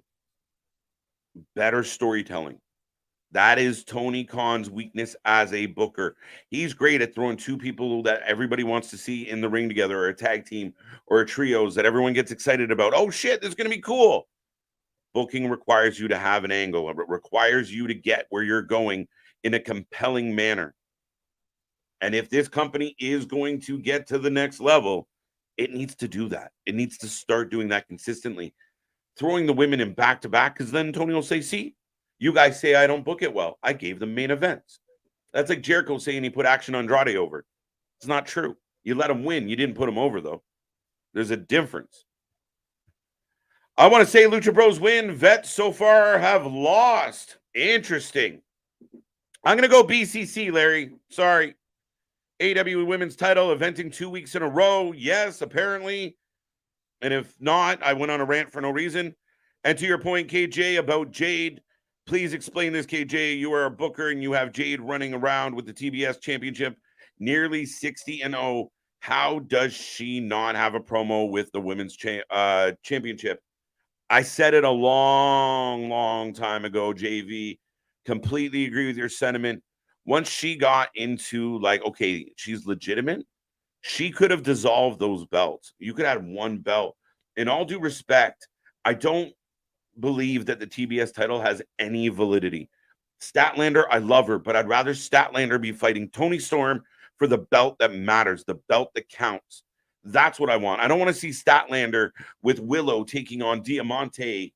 And I love Mercedes Martinez, but I don't. We're getting these convoluted side hustles, right? You have a Ring of Honor women's title that you could use to highlight that kind of shit.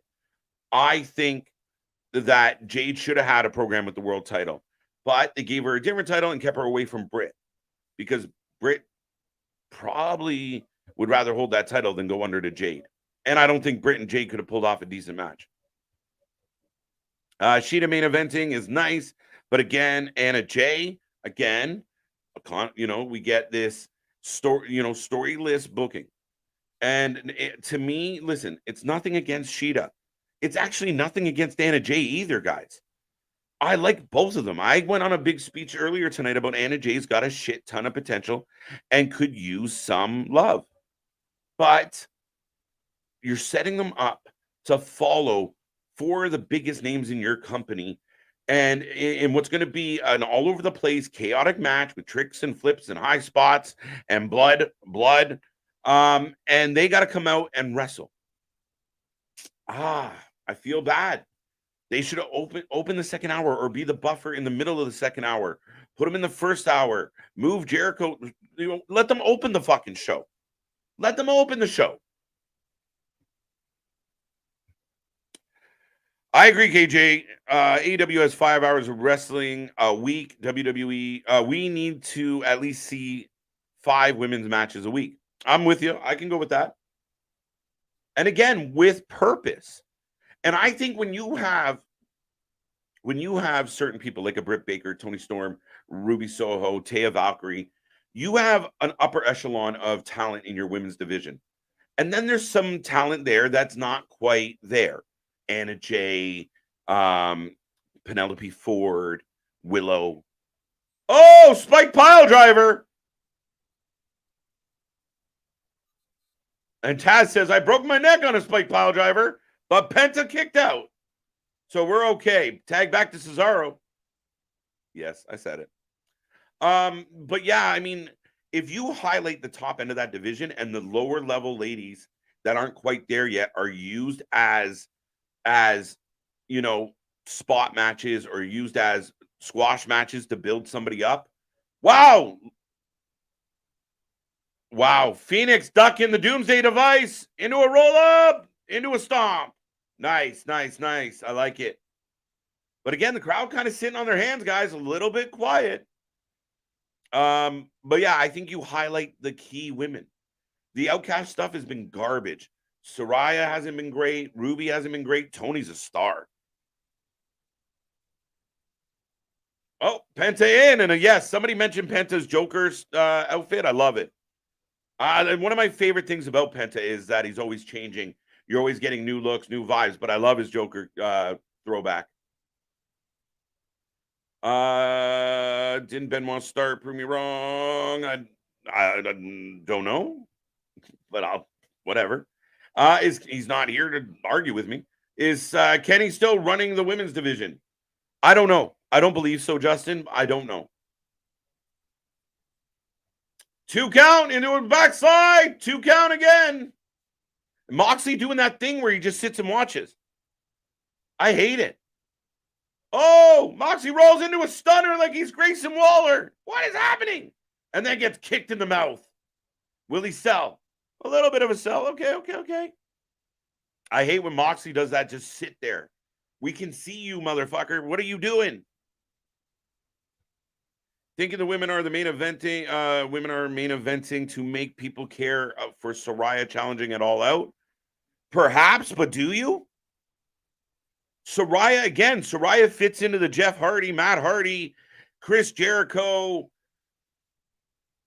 category of, you know what? You were seriously injured. It's still, up for debate if you were properly cleared to perform, and you're not who you used to be. You sat at home a lot.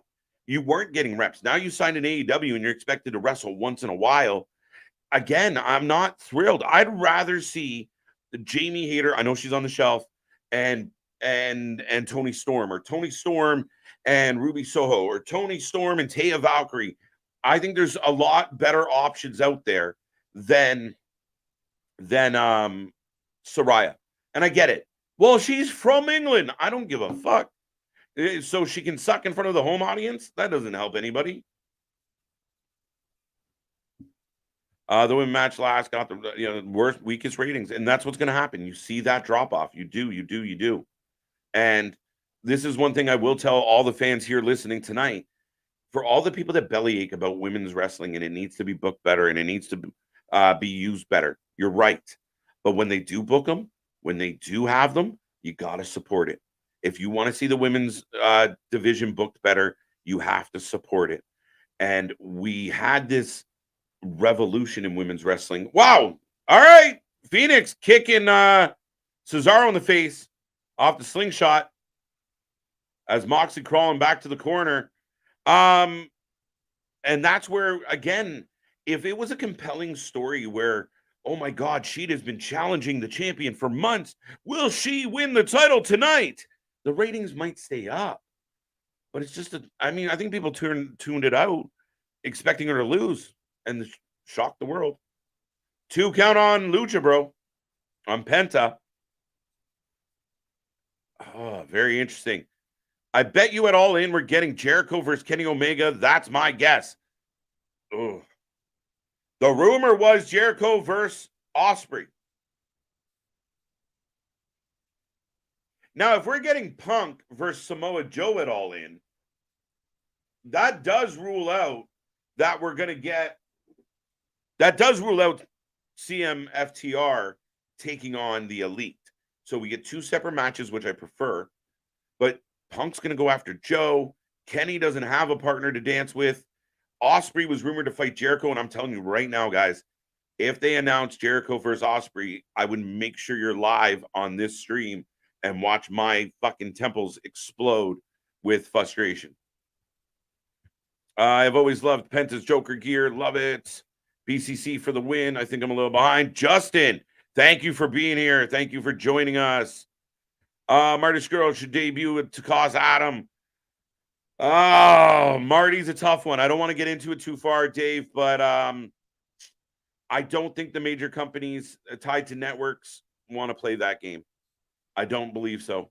And listen, Marty Skrull was a talented guy, big fan of his Ring of Honor days, even pre-Ring of Honor days. But wait, Yuta up to the top. Aubrey pointing at him and yelling, which, all right. Abrahantes yanking Yuta.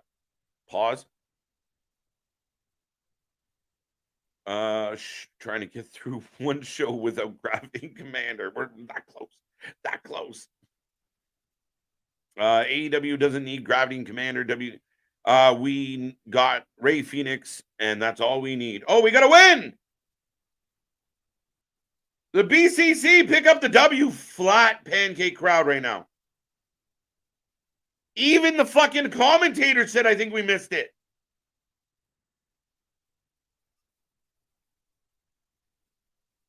Okay. We'll talk. We're going to talk about this. I feel like I've been on a bit of I try and be as fucking, I want to be positive, but looks like Rhea and Buddy got engaged. Yeah, fucking Buddy putting a ring on it before Dom does. Okay, so they pulled up the mask of Penta and then used that to get a roll up. So Match starts, and the BCC, who's been presenting themselves as heels, come out. Penta and Ray, then you would assume, are the baby faces. They slide in and jump the heels. All right, fine. Don't make sense. Fine. Match goes on. BCC go back to being heels. Yuta cheats. They take the mask from Penta, and now they're mugging them. Do you see where we're making the little errors? Where a little bit of smoothing, a little bit of sanding, the story would make more sense as Claudio is now wearing the mask. I feel like we're going to get Roosh here, guys. Or are we going to get best friends? And again, if we don't get anything, oh,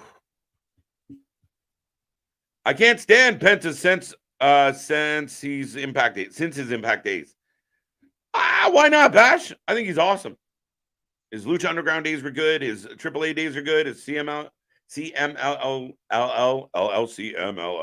days have been solid. I mean, I don't know why you'd complain too much. Penta was gold in Lucha Underground, Bash. Yes, he was. But they're leaving with Penta's mask. No help. No aid. So the BCC beat the shit out of the good best friends. They're moving on. They now beat up Lucha Bros, but I figure they got the mask, so we're not done with that yet. And up next, we're going to hear from Swerve Strickland, because why not? Looks like Rhea got that one. Listen, it should have been Jade versus Hater at All In. We may never see Jade in this company again. But man, I would really like to see what Jade could do if they stuck her in that performance center for a little while. Hey, Kenny's showing up just in time for the show.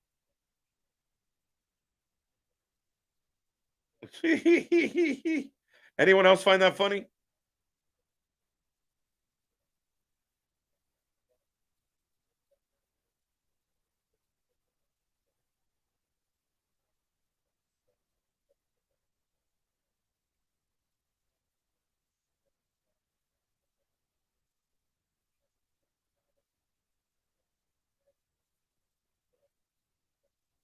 Oh, okay. Kenny Omega letting us know next week he is sitting down with Jim Ross and he's going to discuss Don Callis, Takeshita, and what he's going to be doing for All Out or All In. There you go. How do you feel about that, guys? How do you feel about that cliffhanger? Do you think the fact that he's talking about Callis, I mean, could it be Kenny Omega and Jericho versus whatever the Callis family is? That'd be weird. What's up, Asin? How you doing? A problem with Shida Anna Jay is that Shida just won the belt, and fans know she won't lose today. Plus, Anna Jay and Shida have no feud or heat, so no story keeps them interested. Exactly. So if you just watched everything that you watched for the last couple hours here, you got 15 minutes to go, and they tell you this is the match that's going to end the night. For those reasons, do you need to stay tuned in? Unless you're watching someone amazing like us, do you have a reason to tune into this? I don't think so. And that's why the booking and the order of the booking isn't accurate. If Tony wanted to prove to me that he was going to book the women's division better, he would have created a storyline to build to All In. Instead, he does what he always does. He gave spot booking. We get a tournament. And again, we were going to get a main event or close to a main event that has no real substance to it. Now, if Anna Jay pulls off the upset, spank my ass and call me Tommy, but I don't know. Oh, he's hurt. Who's hurt? Penta is hurt. Okay. Interesting. Well, they took his mask. So is Ray. They always look hurt. They sell. Don't get confused. Just because Moxley doesn't sell doesn't mean they can't. I think he got hurt. All right. I'm going to have to follow up on that. After this, I'm starting to hate MCC. BCC? Yeah. The BCC, again, just lacked purpose. I mean, they had the blood and guts. They had the rivalry with the Elite. People were mixed reviews on that. Some people loved it. Some people hated it.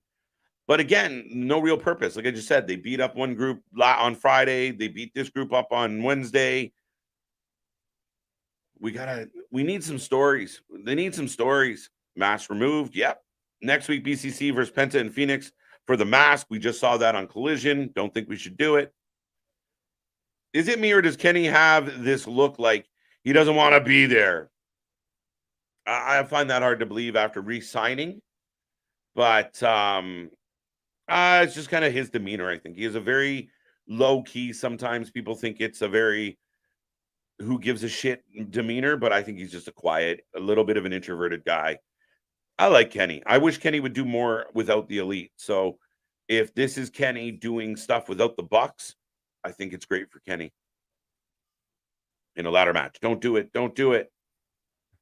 KJ, that makes sense. Neither Jericho or Kenny have backup, correct? Correct. But then we also don't know who else is on Team Callis. And here comes Swerve and the Embassy. Oh, that's Nana and Cage with paint. What a fucking calamity of errors this is. Holy shit. But, all right.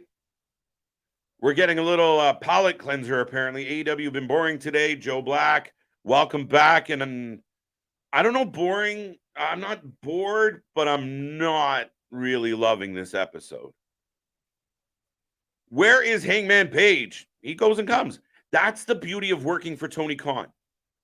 Go and come, pause, and get paid huge money, right? Guys that got him Page are making way more money than they would ever make anywhere else. And I don't hate on them for it. I congratulate them for it. If a lot of us were in that position, right? If somebody called you up right now and said, hey, you know the job you do, I will give you more money to do that exact same job over here. It'd be hard not to say no. I know money can't, but yeah, shut up. I don't want to hear it. I don't want to hear it. Why does Mox look like an alcoholic father of every trailer park family in TV history? That's loaded. He's got that vibe, don't he? It's Punk and Samoa Joe at All In. Yes, it is. Yes, it is. And right now, the Embassy's here. And again, what a quagmire. Giggity. Like, what is happening here? Bring back Hit Row.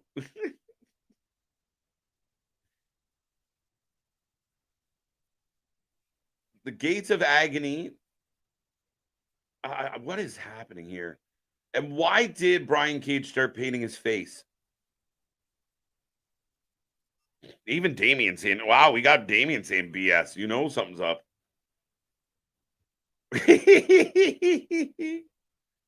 Right? Nana walking around patting everybody and shit. Stay still. The man is talking. What the fuck are you distracting everybody for?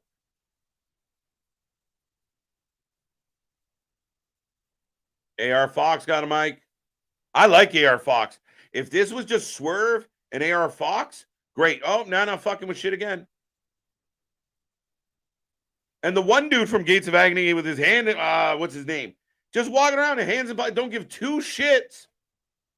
And here comes Darby. KJ, do you think there'll be any big surprises in London? There's fucking always going to be. You expect it. And Tony Khan loves a good surprise. I highly expect it. I mean, on the extreme reach of things, could it be a Goldberg?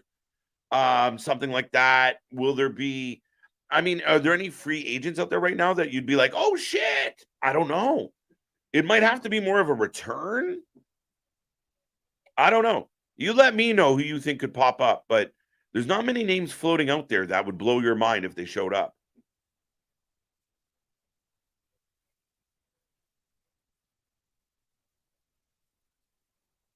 Darby cutting a mean promo. I like Darby showing some passion and fire.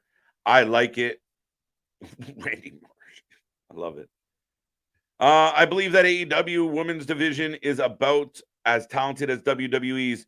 JV, I humbly disagree, man. I don't even think it's close. I think if you wrote them down on paper, who's your 1, who's your 2, who's your 3, it's not even close. Not even close. Lights out! Darby's got friends. Sting? What is this?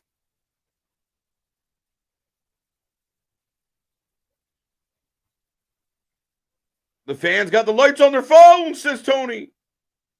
This can't be. What? Yeah, do it. Hey, Sting! Really? We really milked that one. It's fucking Sting. You didn't have anybody else kicking around? Alan calling for reinforcements. Sting! Wow, this Vance. AJ Lee. That'd be nice. Jordan Grace. Jordan Grace is a good one, but I don't think mainstream as far as that pop goes. A lot of people be like, oh, that's really cool, but needle moving, maybe not as high. I would love to see Jordan Grace show up in either AEW or WWE. AJ Lee would be outstanding. Outstanding. I mean, people would pop for that for sure. A lot of people buzzing about it because they saw her on heels. Wait, Sting's pointing at All In. Swerve versus Sting?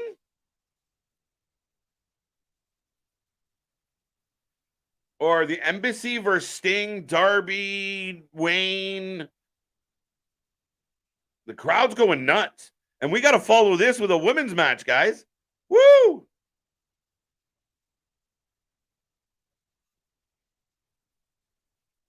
That's funny as shit. I'm going to pop some tags. What the fuck is this group of the AEW version of the oddities? It is fucking hodgepodge. That's what it is. Goldberg, all in. Justin, I'm with you, buddy. I mean, Tony would be smart, but I think that's something you would leak. Leak it. Get the buzz about it. But yeah, I would happily take that challenge, man. And I just off the top of my head, who's the top dog in the women's division for AEW? Is it Britt Baker? Well, I already dispelled the fact that Britt Baker isn't as good as at least the top 5 or 6 women in WWE right now. Saraya, not even close to how many of them. Sky Blue, green learning. Ruby's good. Ruby would be up there, but she wasn't good enough to cut it. Well, she was at WWE, so I don't know. She's down there with Sarah Logan doing not much. Yeah, who am I missing? Who really makes the AEW women's division on par?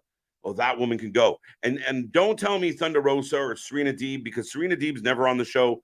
Thunder Rosa is almost going on a year not being on the show, and I agree with them. Thunder Rosa, Mercedes Martinez, another deep threat. But when you compare apples to apples, it's not the same thing. It's not even fucking close. I know there are heels, but letting Penta get unmasked on a random Dynamite is a little disrespectful. Maybe the big show, but today you don't see WWE remove Ray's mask. AEW a little more loose with that. We've seen them pull the mask off. We've seen it being ripped. We've seen other people lose their mask. Yeah, I mean, I get it. It was the dastardly way to get the win. Does it lead to something else? Like, are we going to get like another 3-way tag match or a 3-way trios match? I have no idea. Just made it official. Swerve and AR Fox for Sting and Darby at All In. I want thumbs up or thumbs down for that booking. How do you feel about it? Tony Storm receives a bye. Could that Islander with Swerve pass? Yes. Send them all. Gates of Agony would be amazing for Roman. Up next, your main event with approximately, we should have about 12, 13 minutes on the clock. So we'll see how this goes. Set the rule 10 versus 10 all day long. I got no problem with that. You'd run out of 10. Can you even name 10 top women in AEW? You might get to 7 and get stuck. And do keep in mind how they're presented and how they're used and how they perform are 2 big things. Joker Sting is back. So we're getting Sting, Darby versus Swerve and AR Fox. And again, I just think the old guy gets in the way. Right? If it was going to be Darby and Nick Wayne versus Swerve and AR Fox, makes sense. He just fucking assaulted the kid. But we're getting the older man trying to keep up with 3 very young, fast-moving talents. I love Sting. I do. But last time we saw Sting, he ate the table like a beaver. Let's be real. Yep, exactly. This one intrigues me, Bash. That intrigues me. That could be a thing. And not necessarily, people are going to say, well, she's still hurt. We don't know. I don't know what her status is. But at the end of the day, just her appearing would be a big deal. Right? If she had come out and like stand nose to nose with somebody, it'd get a lot of clicks. It would be noteworthy. By the way, we're about 9 away from 100 tonight. Let's get us to that 100. Go message some people. We're almost at 100. Almost at the goal. Swerve and AR Fox got it. Joker back. Yes. So 3 matches. No, I think we're at more than 3 now. I think there's literally CM Punk and Joe's going to be a go. The Young Bucks and FTR are a go. MJF and Cole is a go. That match, the tag match, is a go. And we're also we already know Aussie Open is going to take on MJF and Adam Cole, which I still don't fucking understand, but they're doing it. Let's get back down here. I see Anna Jay winning. Seems odd if we see Shida holding 2 belts. Why would she be holding 2 belts? Mega, I think you missed something here. Why would Shida end up with 2 belts? When your women's division has one of the best all-around pro wrestlers in it, it's hard not to beat. Most of AEW women's division would be in NXT. Cha-ching. Completely agree. And I would argue that there's talent in NXT right now that would outdo even NXT talent that we don't see, that would outdo some of the ladies that came over from AEW. It's just the way it is. Yeah. And not all of them. Could you put Britt Baker on the main roster and make it work? Yes. But I mean, look at it. I mean, realistically, when you go through it, it's just not the same. It's not even fair. But here comes Anna Jay with Coke and Diet Coke. Down. A lot of people not loving that booking. Anybody got a thumbs up for that match? Shida for the win. We will take your predictions, folks. As we roll through this main event, I will remind everyone we are back tomorrow for Impact. It's going to be a fun one. We're going to get into all the action with Luna Havoc. Looking forward to it. Then Friday, the Tag Stream Champions are back at it again. We will be here for SmackDown and Rampage. And then Saturday, we got Collision. I don't want to speak out of turn, but there's a good chance you're going to see us on a couple pay-per-views this weekend. We got to confirm timing and see how it looks. Plus, Nick and I might have a couple tricks up our sleeves going into this weekend. So make sure you click that little bell. Make sure, if you haven't already, click that like. Get us to 100 tonight and keep it coming. Be a member. We got more coming your way. And here we go. As Shida is up on the rope with the belt in her hands, getting a quick little replay of last week. The surprise win. I feel bad for Tony. Right? Wouldn't Tony like to go into All In as the champion? Wouldn't that make more sense? Wouldn't that have a better feel to it? Shida for the win. How many moves will Anna Jay botch this match? Ding, we'll find out. Over under 4. All Anna Jay is missing is Jack Perry. Jack Perry would definitely, I think them together would work. I really, really think they should consider it. Shida wins the 4-way match, then wins a second belt. What second belt, though? Her belt is on the line, even though she's not officially in the Fatal 4-way. So it's her belt, one belt. That's what it would. So she has to win tonight so that she can go on to All In and defend her belt. If she loses, Anna Jay gets to defend the belt. Shida for the win. Do you think Hayter appears at all in non-wrestling way? If she's close to healthy enough, I think it would be nice. Very interesting, Rocco. Very interesting. Don't hate it. Very intriguing matchups. FTR Bucks should be really good. I don't like Sting being involved. I really think you should have a younger talent in that spot, but I'm not the booker. But we'll see. You know Jericho's going to be on All In, so what is it going to be? Jericho and Sammy, Jericho versus Ospreay, Jericho versus Kenny? I don't know yet.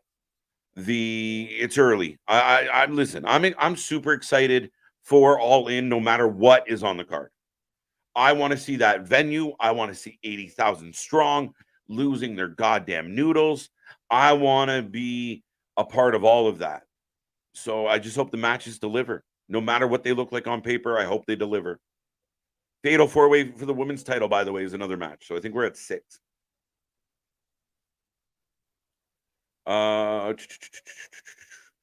AEW needs to do better job than truck 63-year-old Sting out there, arrive with a bat, swing bat, raise a hand with bat, leave with bat. Batman. Listen, I love Sting. Icon. Absolutely icon. I really do. But the lights go out, the lights come back on, and it's somebody of importance. It's, I don't know, even if it was someone like a fucking Lance Archer, which makes no sense, I know. But anybody, you pick somebody out of it. Like, again, Nick Wayne was the one that took the beating. You think Nick Wayne would be the one that wanted the revenge. If Nick Wayne can't defend himself or get that revenge, Darby there should have been someone else in the periphery.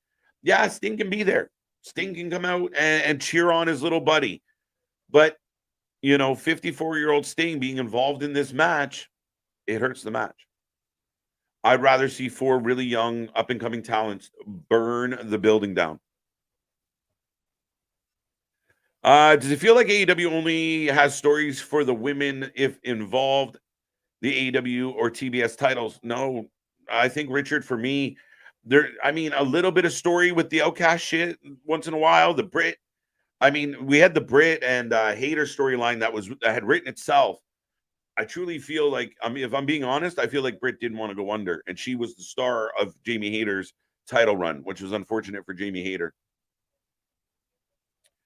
Looks like we may get a 3-way tag, BCC, Lucha Bros, with Thunder best friends, maybe at All In. I think I agree with everything other than Thunder. My bad, I've got a headache now. Hikaru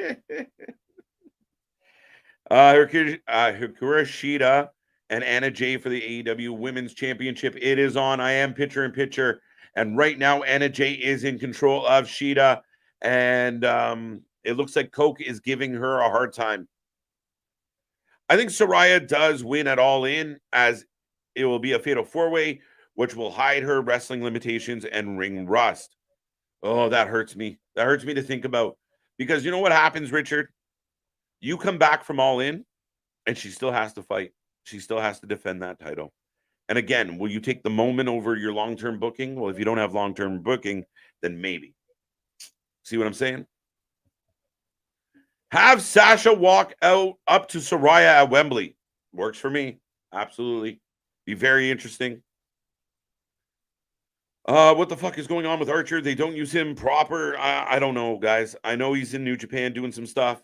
I believe he was part of the Climax. Pause. But I do think that I'm a big fan of Lance Archer.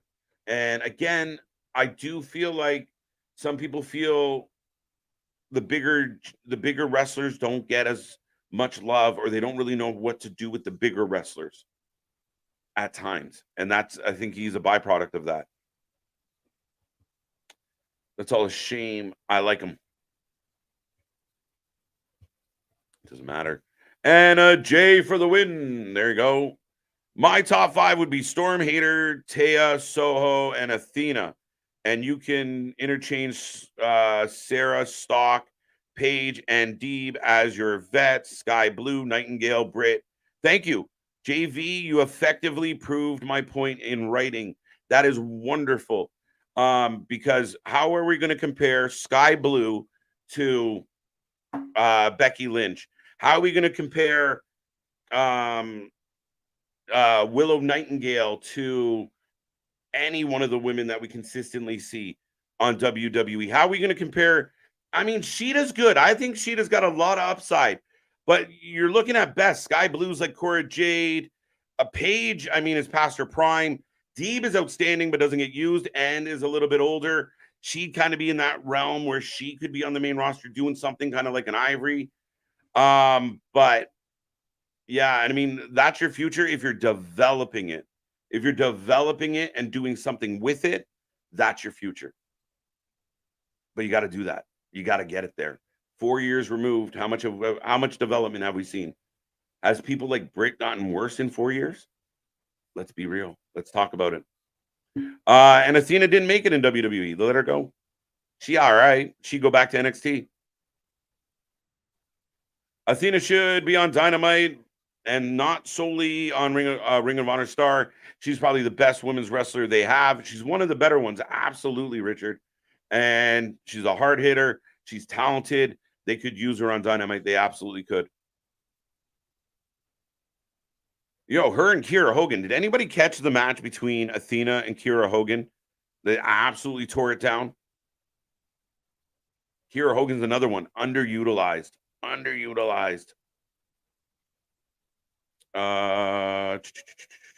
Sasha left WWE due to a lack of respect and bad women's booking.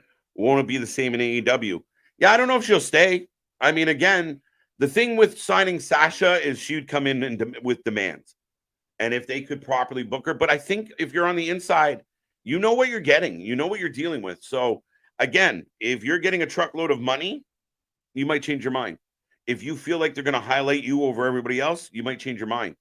And Sasha would be a very big fish in a very small pond. And that would be great for her. It really would. It would highlight her.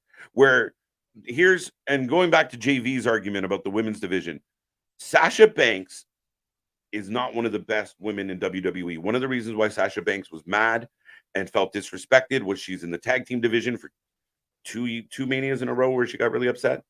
But Sasha Banks, when it came to the Baileys and the Beckys and the Charlottes of the world, were pushed down. Then you had Rhea Ripley emerge, pushed her down further. Sasha, injury prone. Oh, big kick. Sloppy. Shida going for a pin. The crowd is dead. And what the fuck just happened? What just happened?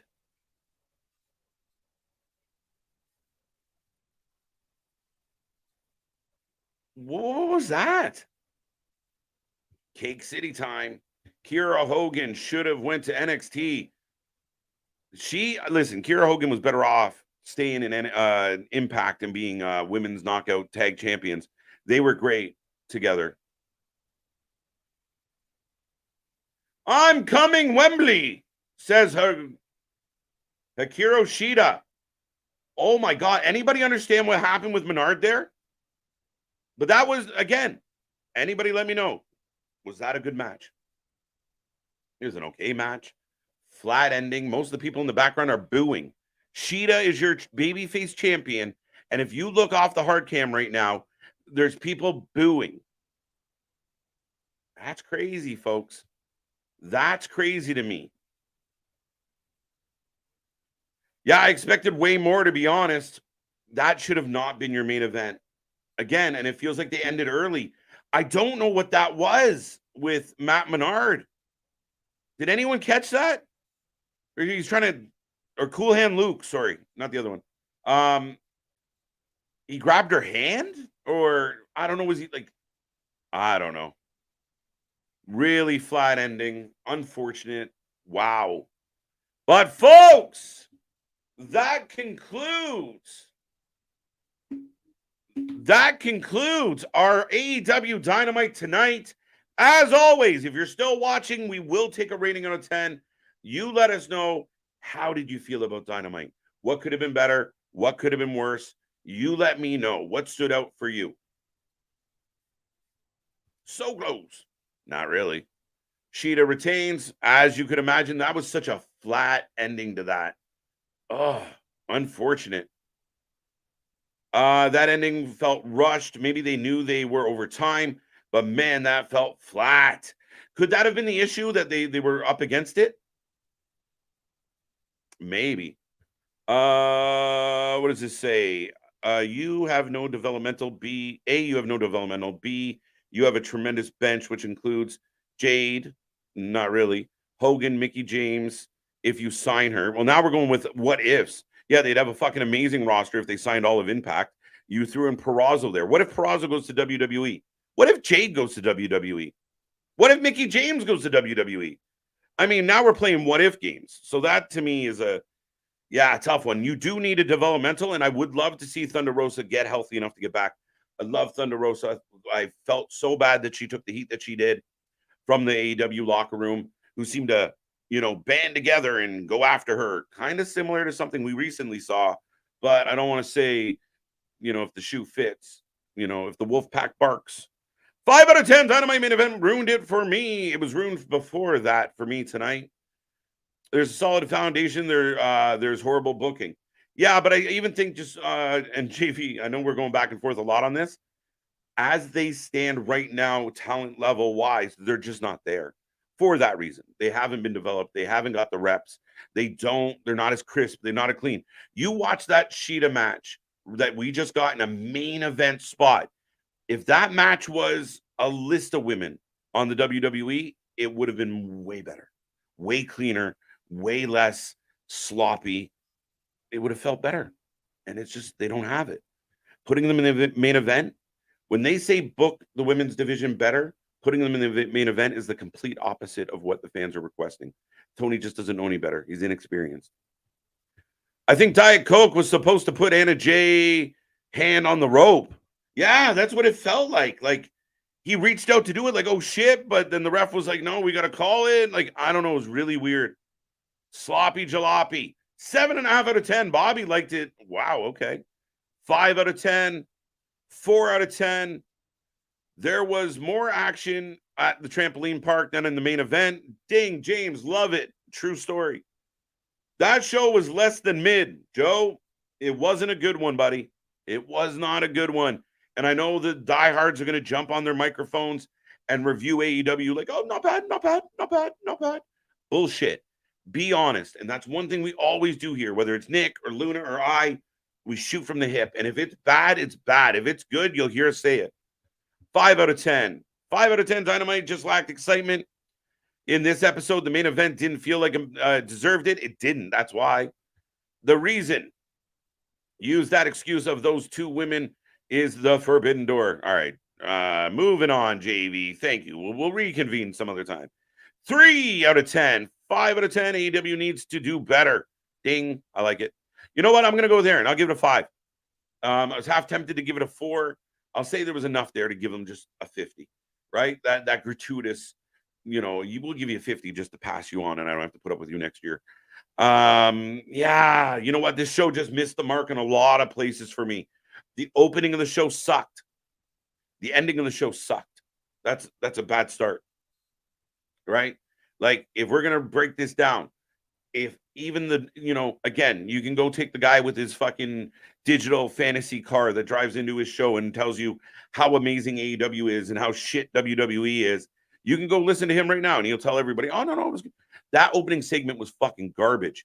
And if you're still supporting Jericho as a guy that takes up this much TV time, you're fucking sadly mistaken. And it hurts my feelings to say it, but it's true. The ending wasn't good. The middle didn't have much to bite into. And again, we're getting things like, oh, the lights out for Sting. Not really the biggest of surprises. That's generally who pops up when the lights go out and Darby's there. Was there anything tonight? Like, the Bucks match was decent, but not great. Yeah, I'll give it a 5. I'll give it a 5. See you Friday, Bobby says. LOL. 5 from Aaron. I'm with you, buddy. Tony needs to hire Jim. Yeah, good luck. They tried that in Ring of Honor, and he almost beat the shit out of everybody. No, the problem with it doesn't matter. You got Jerry Lynn. You had Regal. You had fucking William Regal.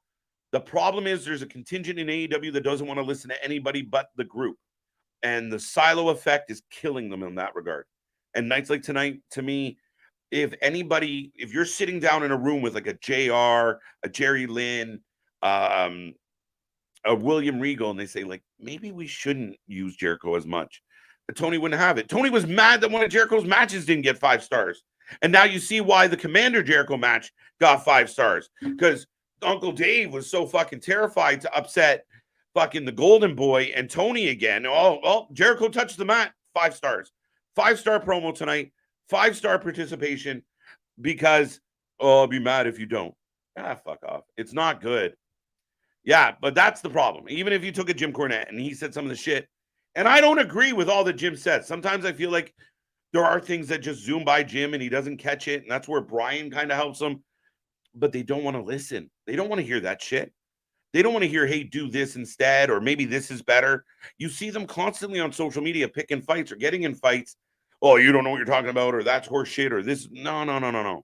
As fans, a lot of you guys in the chat, like us here, have watched AEW from day one. Big fan of AEW.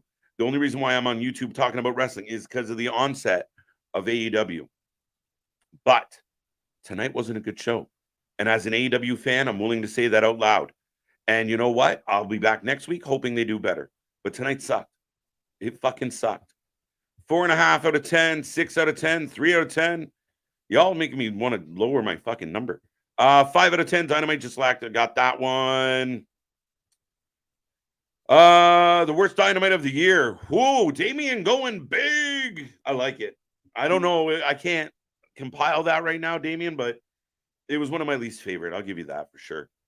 Book one women match per Dynamite and use Rampage to push the stories. No. Same with Collision. Book one match and use Rampage to push the story. No. You can't do shit with Rampage. People don't care about Rampage. Rampage is shit. You need to use it on your main show. You got to have some backstage shit. You got to have reasons for women to not like each other and to rival each other and to push each other and to demand more out of each other. And yes, the AEW division, women's division, has given us some crazy street fights, some crazy, no DQ matches with blood and tables and such. But as said earlier, often that shit is to cover up a lack of actual wrestling ability. And tonight, when you get, Anna Jay, when she's bleeding and doing hardcore, great. Anna Jay versus Shida one-on-one, not so good. It's weird. Usually we have a mid-Raw and a good Dynamite. I'd say we had a great Raw and a bad Dynamite. I think we had a really good Raw this week and not a great Dynamite. So, yeah, that's been the fun part of covering all these shows, Richard, is the ebbs and flows, the ups and downs. And listen, NXT was a whole shit ton of fun last night, and the views were really good for it. People are starting to look into Tuesdays, especially with, again, I think if Ring of Honor was used like NXT and you sprinkled in some of the not used, if you sprinkle in some AEW talent on the Ring of Honor, you build it all up. That's your potential. That's your opportunity. AEW Dynamite was chorizo. 5 out of 10. Can't wait for Collision. Let's go Collision. High hopes for Collision, especially coming off the week where they ate shit for going up against SummerSlam. Oof. Digital Car Man will give that show a solid 10. Listen, I would love to debate that guy. I would love to go toe-to-toe with that guy. I would love to have him try and convince me of the bullshit he sees and the unwavering tribalism and bias and ignorance. And he thinks he's a fucking genius, and it's poor. And anybody can clip this and fucking send it to him. I don't care. But again, when you're doing WWE reviews with an AEW hoodie on, it's embarrassing. And at the end of the day, when you are just blind, that you can watch that shit and say, oh, it was great. It was okay. It was okay. Even his sidekick. Oh, yeah. No, not bad. Not bad. That's the worst thing he ever says about this. Not bad. Not bad. All right. Well, then you tune in on Mondays and Friday. Garbage. Cody's garbage. This is garbage. It's people like that create the tribalism. We can all get along and pick out the good of all this wrestling. I don't give a fuck if it's NXT, Impact, GCW, AEW, WWE. There's good in all of it. And people want to shut the doors, then you're just missing out. You want to hate watch, you're missing out. Not my problem. But yeah, no, it's sickening when people just can't get out of their own way and continually, oh yeah, no, not bad. I love that Jericho segment. Jericho's a fucking legend. Jericho is a legend. Doesn't mean he didn't give a shit today. If a legend comes over and shits in your house, that's shit in your toilet, and it's still a legend that did it. I don't care. If Joker Sting is coming out, is it funny that we got Joker Sting and Joker Penta? Does that mean we get Darby Sting? Sting will be a heel? I don't fucking know, Richard. I honestly don't. They just keep rinsing and repeating with this one. I wish Sting was just at ringside for this moment. Even if you give him a separate entrance because it's Sting, I really wish there was someone else not Sting in this booking. Apparently, Swerve versus Sting and Darby is a coffin match. Oh, fuck. Excuse my language. Jeez. No one watches Rampage. I agree, because it sucks. Listen, I said this before, and I will say it again. TNA went through everyone as a booker. TNA went through everyone as a booker. The one guy that could have turned the company over, they could get their hands on him. Are we talking about Jim? I don't know. I'm not sure where you're going with that. What do you think about Full Gear pay-per-view will take place in Los Angeles, California, Saturday, November 18th? What I think is we'll be here live for it, and I'm hoping it's awesome. I'm really nervous about All In. I think All Out, I think All In is going to be amazing no matter what. All Out, I'm nervous for 7 days later. And as far as Full Gear, I love AEW pay-per-views, guys. Imagine what Paul Heyman can do with AEW. Whew, not even fair. If they would listen, if they would all get in a room and listen to the man, it could be fucking golden. Because there is talent. Guys, there's so much talent in AEW. And I think that's where the vast majority of my complaining and belly aching comes from AEW. I don't look at AEW and say, oh, it's all shit, it's all garbage, they can't do this, they can't do that. Even the people I'm not a fan of, Jericho, the Bucks, I think they have value. They're just not living to it. They're not coming to their potential. Pause. Laugh my ass off, Digital Car Man, like it. KJ, last one, JV, I'm shutting it down. KJ, you can see Rampage adding an extra hour and doing no. With a semi-divided roster with Bischoff as head booker. There you go. I don't think Bischoff and Tony are on good terms anymore. And his own roster to play with, like I said a million times, JV. I love that fantasy idea, but I really think Ring of Honor should be I think Rampage should be Ring of Honor Rampage every Friday. 1 hour for talent that we only see on Ring of Honor. Give Ring of Honor its identity back. Make Ring of Honor great again. Sorry, I had to go. I had some blessed night. Great show. Thank you, Jordan. I got to get out of here, folks. I'm out of wind. I'm out of air.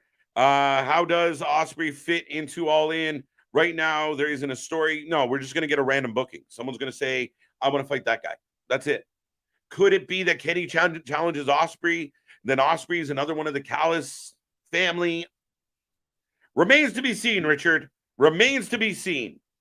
I want to see Wardlow and Powerhouse Hobbs. Put them in a tag team. Send them to WWE. Do something with them. Anything.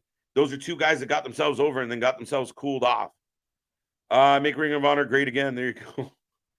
I hope no one cries, but I won't be on Friday. I'm going to cry a little, Larry. I'm not going to lie. You better pop in and say hi. There you go. On that wonderful, happy note, folks, I'm going to say goodnight. I will remind everybody, if you haven't clicked like yet, do so. If you haven't clicked subscribe yet, do so. If you are not a For Lifey, click the membership. There's more coming your way. We are back tomorrow for Impact. Friday, doubleheader. Saturday, we got more wrestling.